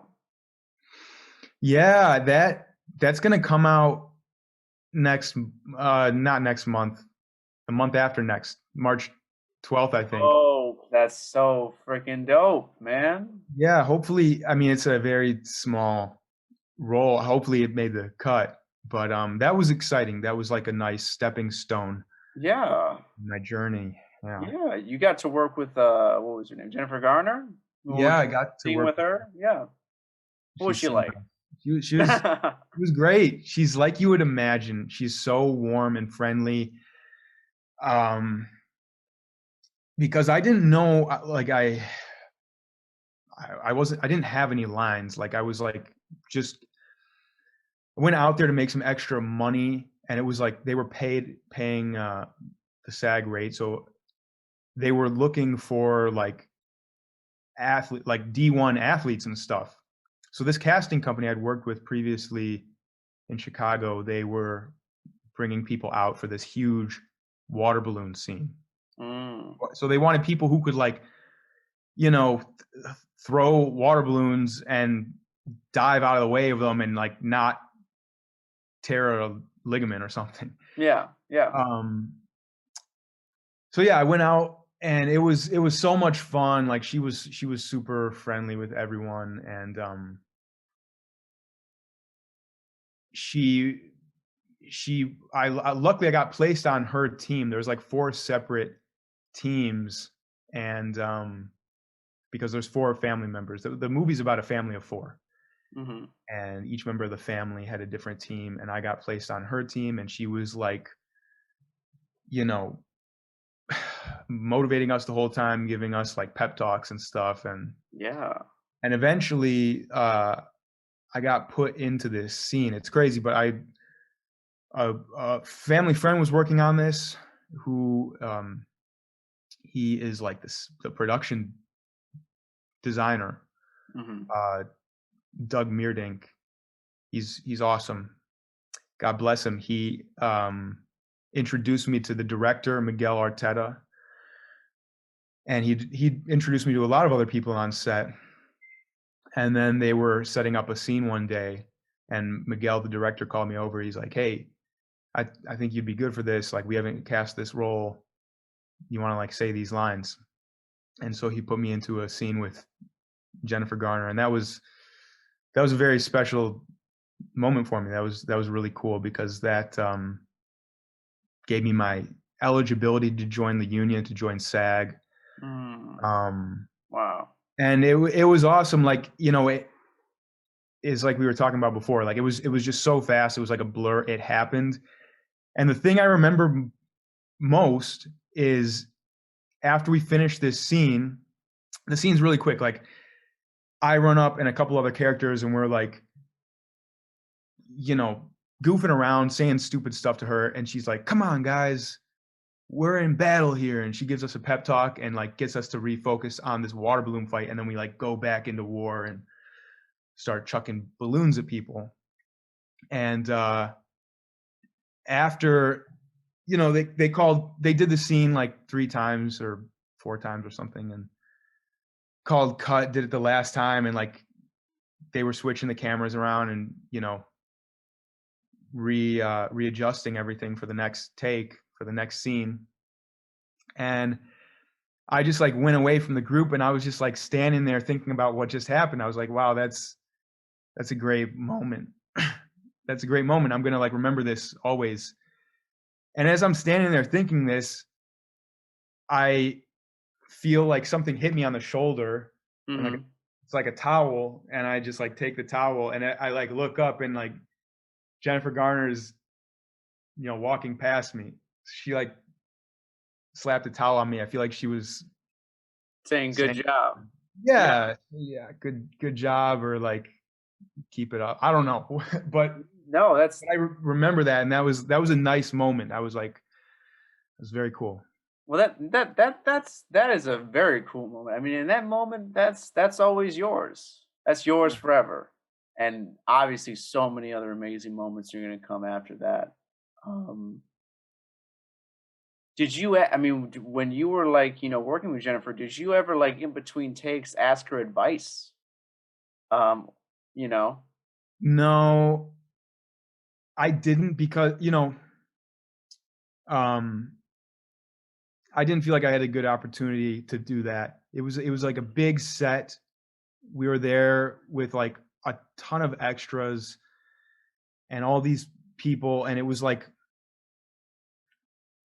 every time the star like that comes around, I feel like they suck that energy to them. Like everyone's kind of like drawn to her, and there was no great opportunity where it was just like us two on the side in between takes or something like that. There was always like a bunch of other people around, and I just didn't feel like it would have been right, but that would have been Uh, nice. That would have been nice. Hey, well, I mean, I'm sure that you learned something by watching her, in the act. Like I mean, I'm sure when you're, and because we were talking about how like Francis Ford Coppola, just hearing him speak, I felt like I was gaining something. Did you learn something from Jennifer Garner and the people on set with you just by watching how they like worked, how they interacted with the crew and stuff? Yeah, I feel like like she was just so easygoing. Like um she was just so friendly with everyone. I mean, she treated everyone the same. She constantly like joking with everyone around her, yelling things to like people across the way, like including everybody. She Hmm. like really made everyone there like feel like they were a part of it and a part of something important, and she was just like super friendly and kind. I'm sure if I would have said something, she would have been nice and said something great, but I didn't do that. But yeah, I feel like, she just, there was no stress. It was super laid back. She had like a nice, very fast monologue in this like water balloon fight. Like, she's really trying to hype us up like very fast. And so she's like, come on, guys, get the water balloons, put them in the basket. Like, let's go, go, go. And Hmm. she did this. And in between, like, I think the second take, she was like, hey, Miguel, I feel like she wouldn't really like say that. Could we like change this? And so just, being flexible too. And it was just cool. I mean, it was like a family film. So it felt very like fun. And the freaking scene was a water balloon fight. So it was like what Kind I of been more fun. yeah, Yeah. exactly. It was like it was just like a childhood joyride. It was awesome. And she's like, I feel like she's like the mother of Hollywood. But she's done a lot of amazing stuff. She's played, Electra. She's played a lot of different roles. Yeah, So no, she's definitely someone who I would imagine would have a very warm and comforting presence on a set. Again, yeah. that's I don't know Jennifer Garner. I've never talked to her, but when you watch actors and actresses on screen, you get a feeling, and you would hope that that's what they present in real life. Now, of course, that's not always the case. Some people are just really good actors, um, but like that's I mean that's just such a great story. Yeah. Um, yeah, I mean, and so has that been like kind of the biggest thing that's kind of happened to you in your time in LA? Are there any other moments, any other teaching moments you think that you experienced thus far out there?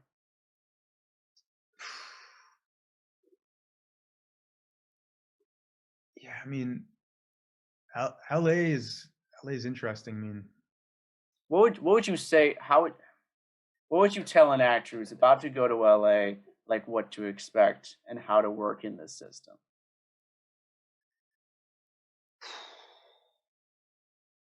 well, I would say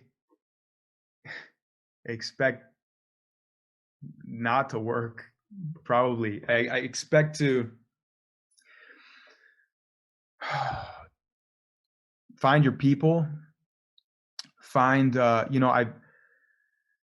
feel like tastes are really important. Like if you can find people who have like similar tastes, who you have like a good vocabulary with, who you have a good working language with, that's important. So yeah, find your people out there that you can trust, because it's a crazy place. You've got everything in LA, and it's it's just another level. I mean, the amount of actors out there, first of all, and people who are working in film and TV, but also people who are trying to get into film and TV, is just astronomical. And there's a lot of things in place to take advantage of people early on. There's a lot of people who say they're things that they're not, uh, What do you mean by that? like agents who aren't really like good agents, Mm, um, managers who aren't really good managers, people who are saying like, "Oh, you're a new act, like you look great. Si- Sign with us. You know what? If you just pay us $275, we will get you the headshots that you need to find success as an actor." Like, there's a lot of this kind of stuff that's like bullshit, and people might think that's common sense, but I feel like a lot of people get caught up in stuff like that that's not really important. it's That well, makes it's sense or no? no, it does. I mean, what's it's not. And they, I would say this to a writer or director. Obviously, like, yeah, like having an agent and manager is nice, and you should strive to want those someday and get those. But what's more important? Finding your people, as you said, Yeah, yeah, yeah. finding your skill. Just making sure, like, are you really good at what you want to be? Yeah, That will always win the day over what. Like, if you can produce something that showcases your talent, you get that in front of people. That rules the day, as opposed to do I have a manager who can send the best looking headshots. Not saying that you would never. I mean, I'm sure as an actor you would want a good agent, because I mean I know that the industry runs so much on agents and managers. I'm sure you would want to find a good one, a very solid agent and manager, but at the same time there's other important stuff that you need to focus on when you're starting out there. Like, yeah. it shouldn't be your first thing. You're totally right. You said it much more concisely than me. I was trying to say that, like, you, yeah, like people focus on stuff that is secondary. Like Yeah. that stuff will come, and not only will it come, but like the real ones, the good ones will come When they when they're see ready. your shit, When when yeah, they when see your stuff. yes, yes. So focus on yourself, focus on your work and creating yourself like a community. Find the other people out there that you can trust and you feel good about and feel like are on a similar path and yeah, hone in on your tastes, like your artistic sensibilities and tastes and what makes you special and unique Yeah. and really do it. Try to create your own stuff. I mean, that was something that people told me a lot early on, and I feel like it made sense. And it's another one of those things like you just have to do. I would always find excuses because I didn't have the money. I was like, I can't create what I want. I don't have like a good enough budget. But you gotta just do it. You gotta just do it. You do have to just do it. And when you've been talking a lot about like taste, finding your taste and finding people who align with your taste. Remember, you remember in the summer when I came over to your house, we talked about Niobe. We talked about the web series for a little bit. Mhm. I felt that. Like I felt that, like, and again, I've had this experience with many collaborators when you figure out like, oh, we do have similar tastes. We have similar tastes. And that's why it's so important to sit down and be talking with people. And if you can't sit down and talk to them, be on a Zoom call like this. Like having an opportunity to sit down and like discuss your projects of, or at least ideas of what you think you want to do, and then seeing, do you fuck with that too? Like, do you like do you see what I'm saying? And are you also into stuff like this? Yeah. Would this be something that you're into? I Yeah. think that I was definitely an experience where I saw that happening. Right, right. Because I feel like that is an easy indicator that you you're like on the same page with somebody. As silly as it might sound, like if if you both like a lot of the same sci-fi flicks like Niobe type of stuff, Yeah. then you're like, okay, this guy understands, like he's gonna understand me, he's gonna understand my vision. A lot of things immediately line up in that relationship Yeah. just from knowing that your tastes align. Right. You don't have to spend time like clarifying a bunch of shit. Yeah. You can just be Yeah. like, oh, okay, no, I'm sure that this person, like if I'm talking to an actor and they're aligning with the taste of the piece, they're like, okay, they get like the genre, they get the tone of this, and like I don't have to explain to them. In many ways, it would make it easier for you, like as an actor, to know how to do the character because you're like, well, if this is the taste we're going for, then I know kind of how to play this character because because I love films and I've seen films that have this type of stuff. So you're already at that place where you know where how to present that character. Yeah. Damn. Yeah. And Yeah. right. And it's just gonna be way easier and more natural when you start from that as opposed to like starting it from square one. I'm not saying like just throw everyone away who is very different, but I think those people I have in my life, collaborators like that, Hmm. are the ones I often think of first. Yeah. Yeah. Like if you're like, I want to do something, I want to like, I mean, think about Leonardo DiCaprio and Martin Scorsese, all the movies they've done. Yeah. They've said this. They're like, the reason why I go back, like in Leo's case, the reason I go back to Marty is I know that whatever piece he's gonna bring to me, it's gonna be in accordance with the taste that both of us like. We both like this specific kind of character with these kind of flaws. It's this kind of movie, and we're gonna explore it in a different way because it's a different story. But it's what you said with taste. It's the same taste. We're coming at this a project that has that alignment. Yeah. And and even, you know, and even being on set with a person like that, I mean, everyone wants to, like, work with their friends and make Right. it easy and fun. I always want to work with my friends. I don't want to Yeah, work with people who are not who yeah, I don't like. I mean, of course, they gotta be talented, but I mean, what's the next most important thing is, do I like this person? Would I want to spend time on set for weeks with this person? yeah. That's huge. Yeah, I hear, I've heard a lot of people say that that's like a huge part of casting. I've never been in the room for the casting process, Yeah. which is something I would love to do. I mean, I should. I feel like that could benefit me, but I hear that a lot. Like that's what people are looking for.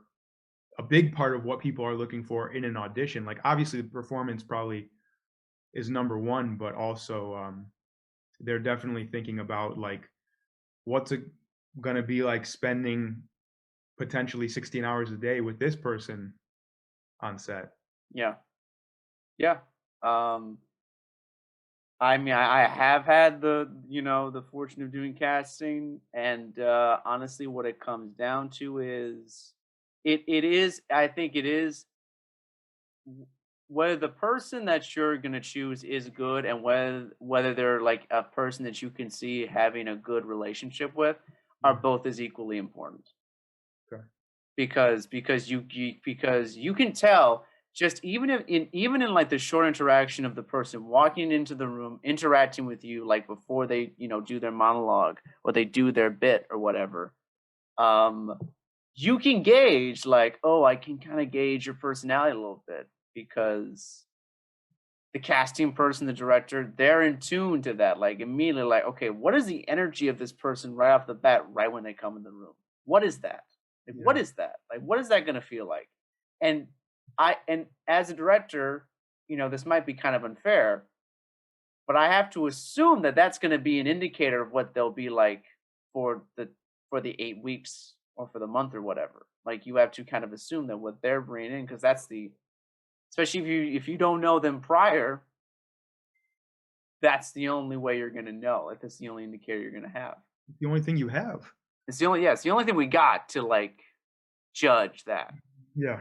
But, I mean, of course, whether they can inhabit the character is the most important, but again, right up there, close second, is the energy that they bring to the audition outside of the performance, like, outside of the actual job. Um, and like when it came to Matt with the climb, that was it was simple. Like, one, he looked like the guy.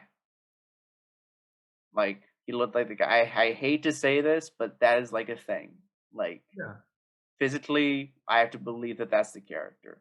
Two, the stuff that he did was good. I liked it. I thought it was, I thought it showed his abilities. I thought his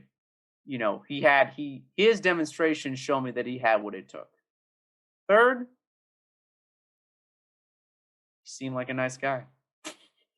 Like, I know it's like it's that simple. It's like he seemed like a good guy that we could, obviously it's a short film, so we only need him for like 5 or 6 days, but still, you know, 5 to 6 full days, 5 to 6 full nonstop days. Yeah. Like, so yeah, those, I think, for me at least, when I'm in a casting session, those are the three things that I'm judging. And again, man, I freaking feel for actors, because I'm like, it's so fucked up, the process. It's so weird, but it's like I don't know another way to do it. Yeah. Like just having you guys come up and do it, I feel like is, because I mean, I gotta see what you can do, but also you're like, this person's a human being.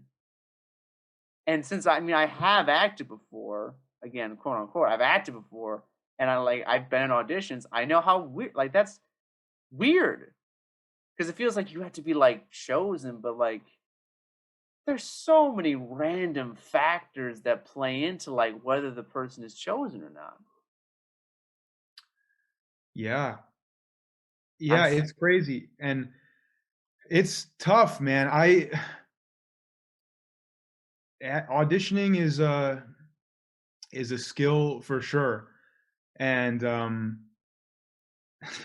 sometimes I question if it's a skill, like, I question my abilities as an auditioner, as an auditioning actor, because, like, I mean, everything worthwhile that I have done Mhm. so far, I mean, that's not true, not everything worthwhile, but, like, a lot of just as many things.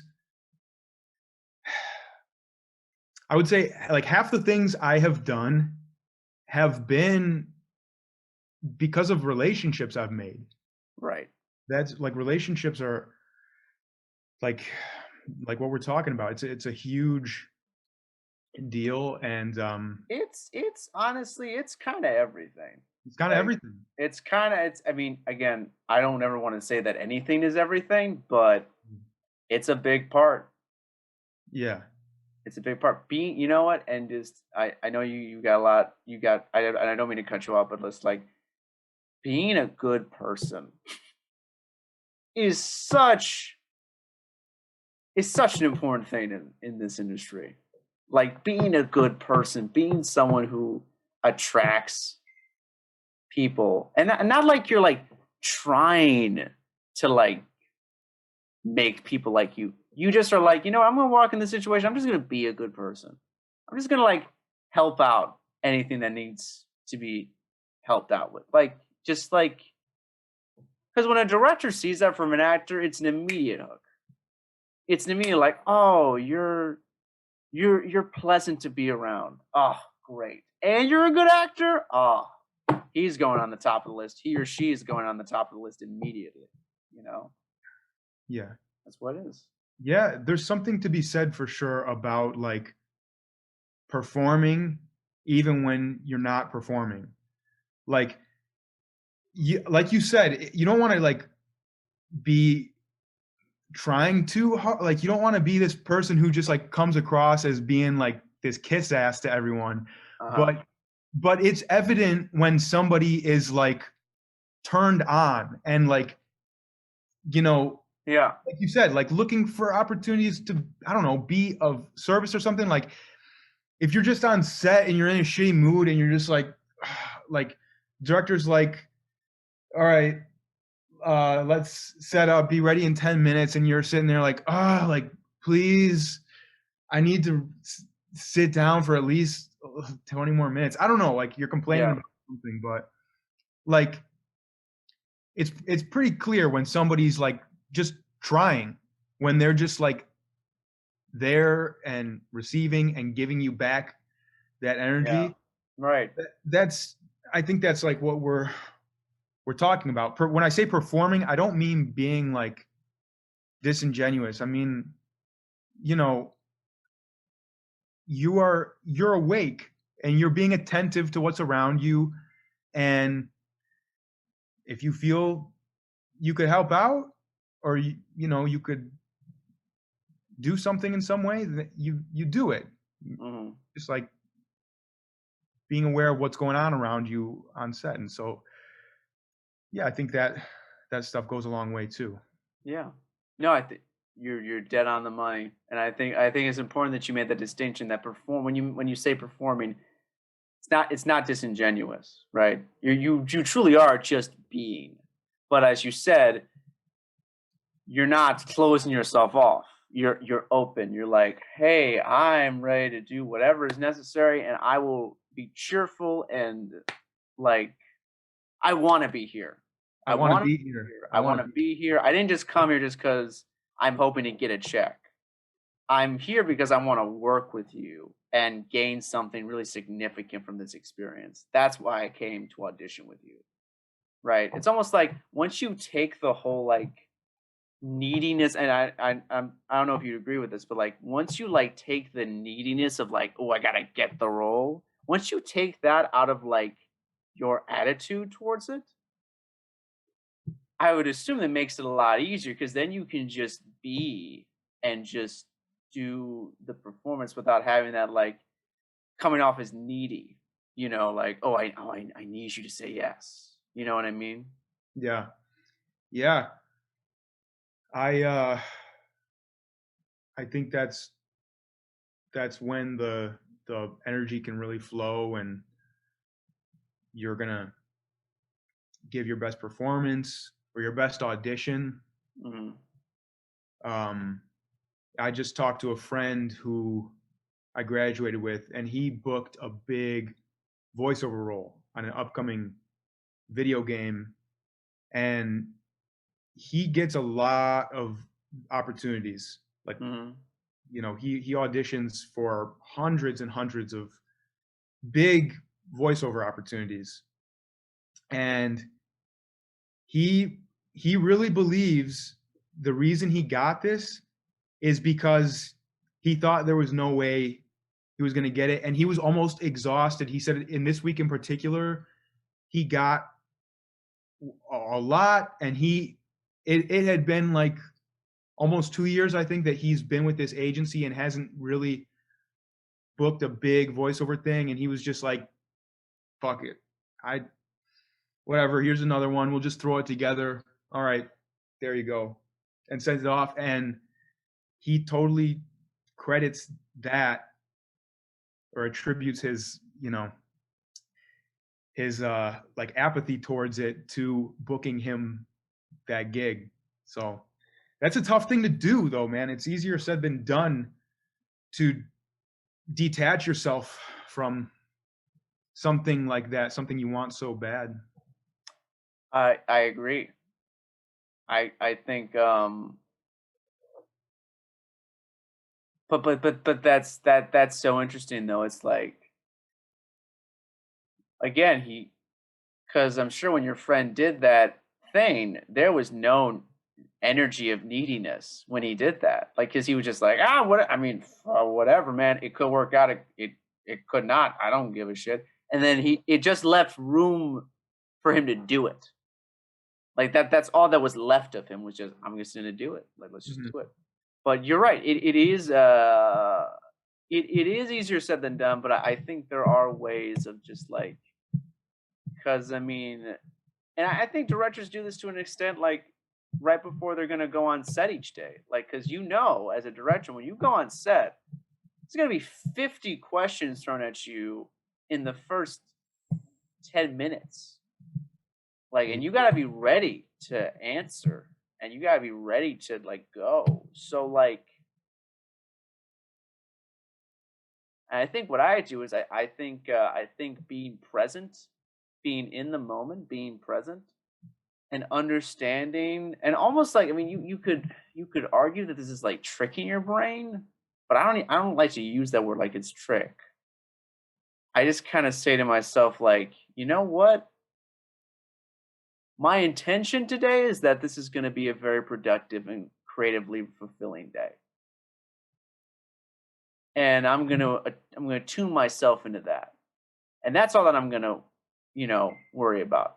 I'm not going to worry about if shit, doesn't go according to plan, because I know it's not going to go according to plan. I know in advance and it's not going to go exactly according to plan. So I'm not even going to deal with that, because I know that that's a given. That's a given. Um, so all that's left for me is just this understanding, like, oh, I know what my intention is. I know what I'm going to do here today. We've planned this shit out. I've gone over the shot list 1,000 times. I've already talked with the actors. If there's any confusions, me and the actor can talk it out, while we're there. So it's like, what's left at that point? What's left in you at that point other than just do it? Like, there's nothing left anymore. It's just like, it's trusting the process.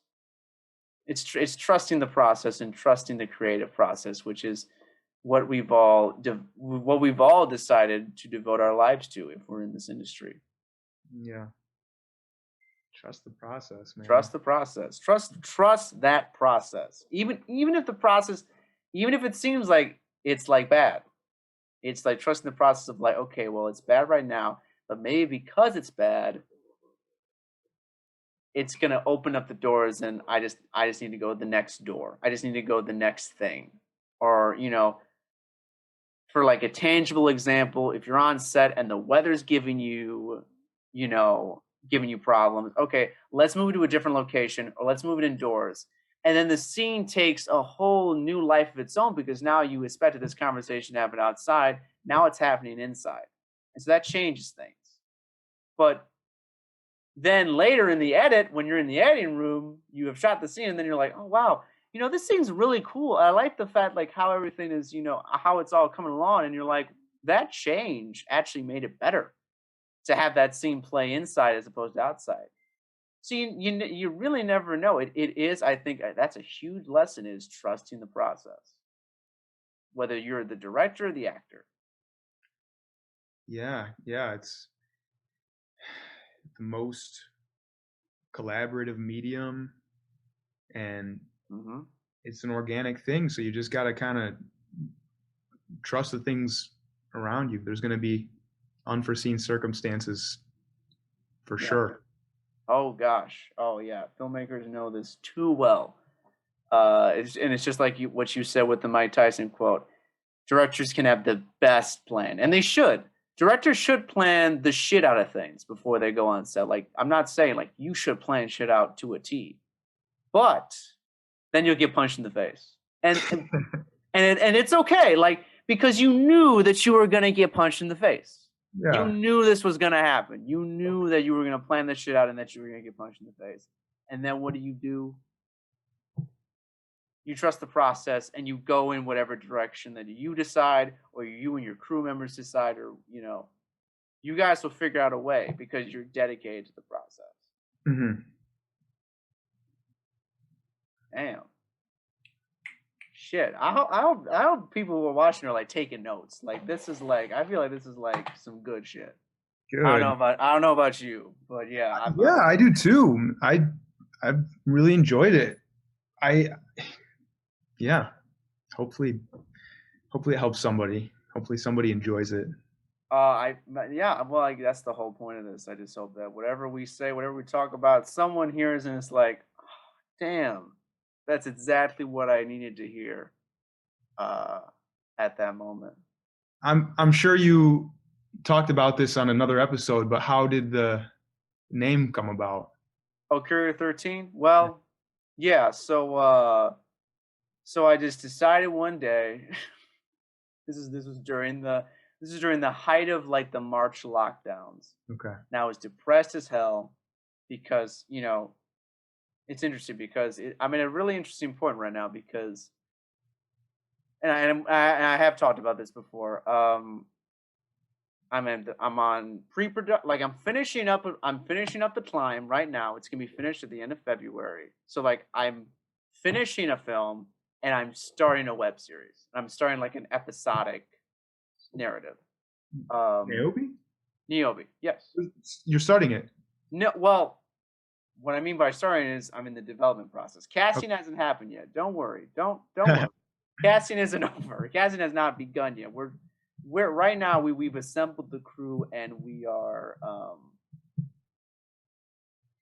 and it's happening. We're gonna make a trailer. All the episodes are written and it's now coming along really beautifully. Awesome. Yes, because I remember I showed you the initial drafts of the scripts. You haven't seen like the newer versions, obviously. Well, yeah, I wasn't asking because of casting. I was just curious. Yeah, absolutely. Yeah, but so what were we even talking about? Yeah. Oh, how you got the name Courier 13? Yeah. So I was in the so peak of the pandemic. And it's dragged both of my projects back. Like, it's pushed everything back. Like, finishing up the climb, we had an editor, but then the editor went off the project, and now Jimmy and I, we just decided to edit it, which that took like an additional 2 months. And then everything, and then it pushed back everything. But the point of what I'm saying is, I was in a funk, so I decided, you know what? I love podcasts, and I feel like filmmakers need to be talking more. So I decided to make a podcast, and then it came down to the name, and I'm thinking to myself, okay, well, um, of course I want a name that would mean something to me, like it would have a sentimental value. So I remember, I remember the conference. There's a screenwriting conference at DePaul called the Courier 12 Screenwriter Conference. It's actually coming up. The one this year is actually going to be on Zoom, and it's actually coming up soon. I'm really excited for it. And my dad took me there. He took, like, before I was going into my freshman year, and that's when I like decided, like, oh yeah, shit, I could be a screenwriter and director. Like I could do this, and I could go to Paul, and I could, like, learn from some really cool people. And so that moment was like, you know, people say that, like, the two biggest moments of your life is the day that you're born and the day you figure out why. Huh. I feel like that day was like, or that conference, that was like me figuring out why. That's beautiful. Yeah. And like, the name Courier 12, because that's the font that all screenplays are typed in. Courier 12. So I was like, okay, I'm gonna make this podcast. Courier has to be in the title. But since it's my own thing, I'm gonna make it Courier 13. And Wow. that's why it's Courier 13. I love that. Have you told that story on this podcast before? I believe I have. Not as well as I did this time. But I, yes, that, in case people, want it, are still curious. That's why this podcast is a thing. That's awesome. Yeah. I didn't know that. Yeah. So Yeah, Courier. That's why. That's why this is Courier 13. But yeah. So you're auditioning. Gosh, this has been a good episode. I still have more questions I want to ask you. Like, yeah, wow. I'll just ask you this. Like, Yeah, ask me whatever. you're taking, you've probably gotten used to, sending in tapes, like, Zoom auditions and like virtual auditions and stuff like that. Yeah. Like, what have you been doing as of late with that? Like, how has that been going? I mean, it's interesting. Like, I just got something this week that was very decent. I mean, I haven't booked anything recently. What you get? Well, it was it was like a small guest star role in a Stars show, but I think I would have heard back if I booked it. So I don't think I booked it. But it's like,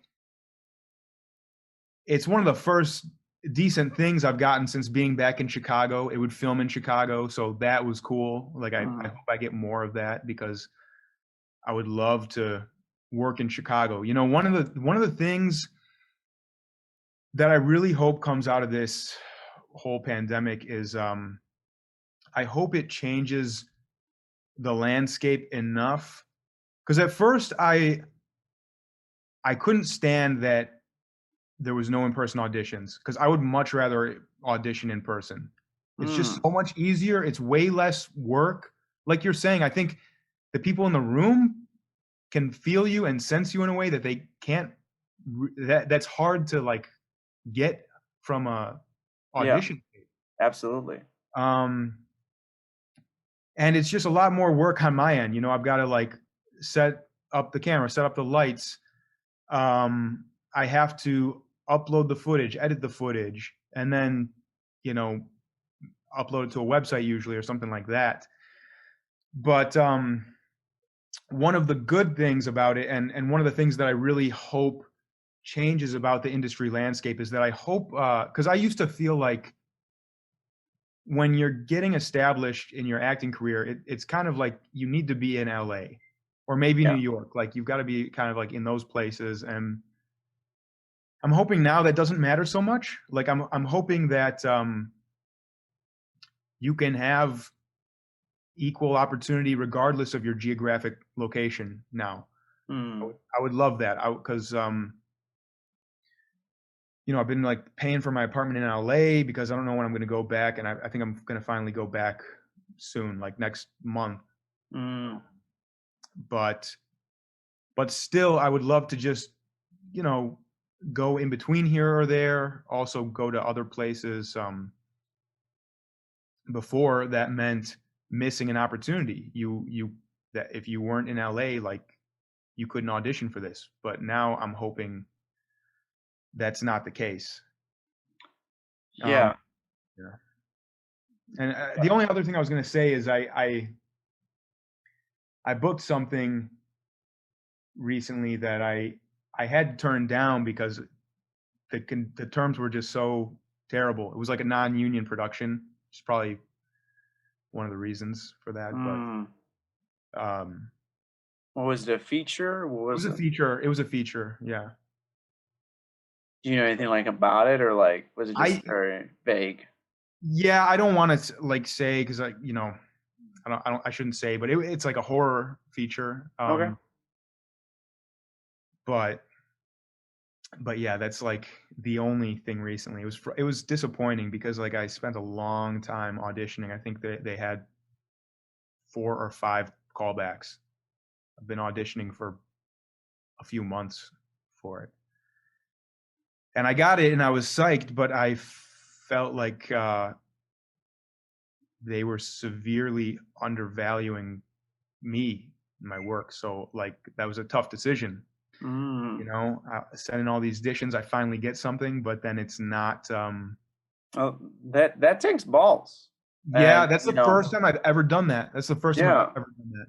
yeah. I mean, but that's that's knowing your self worth and what you have. I mean, if you're like, hey, I know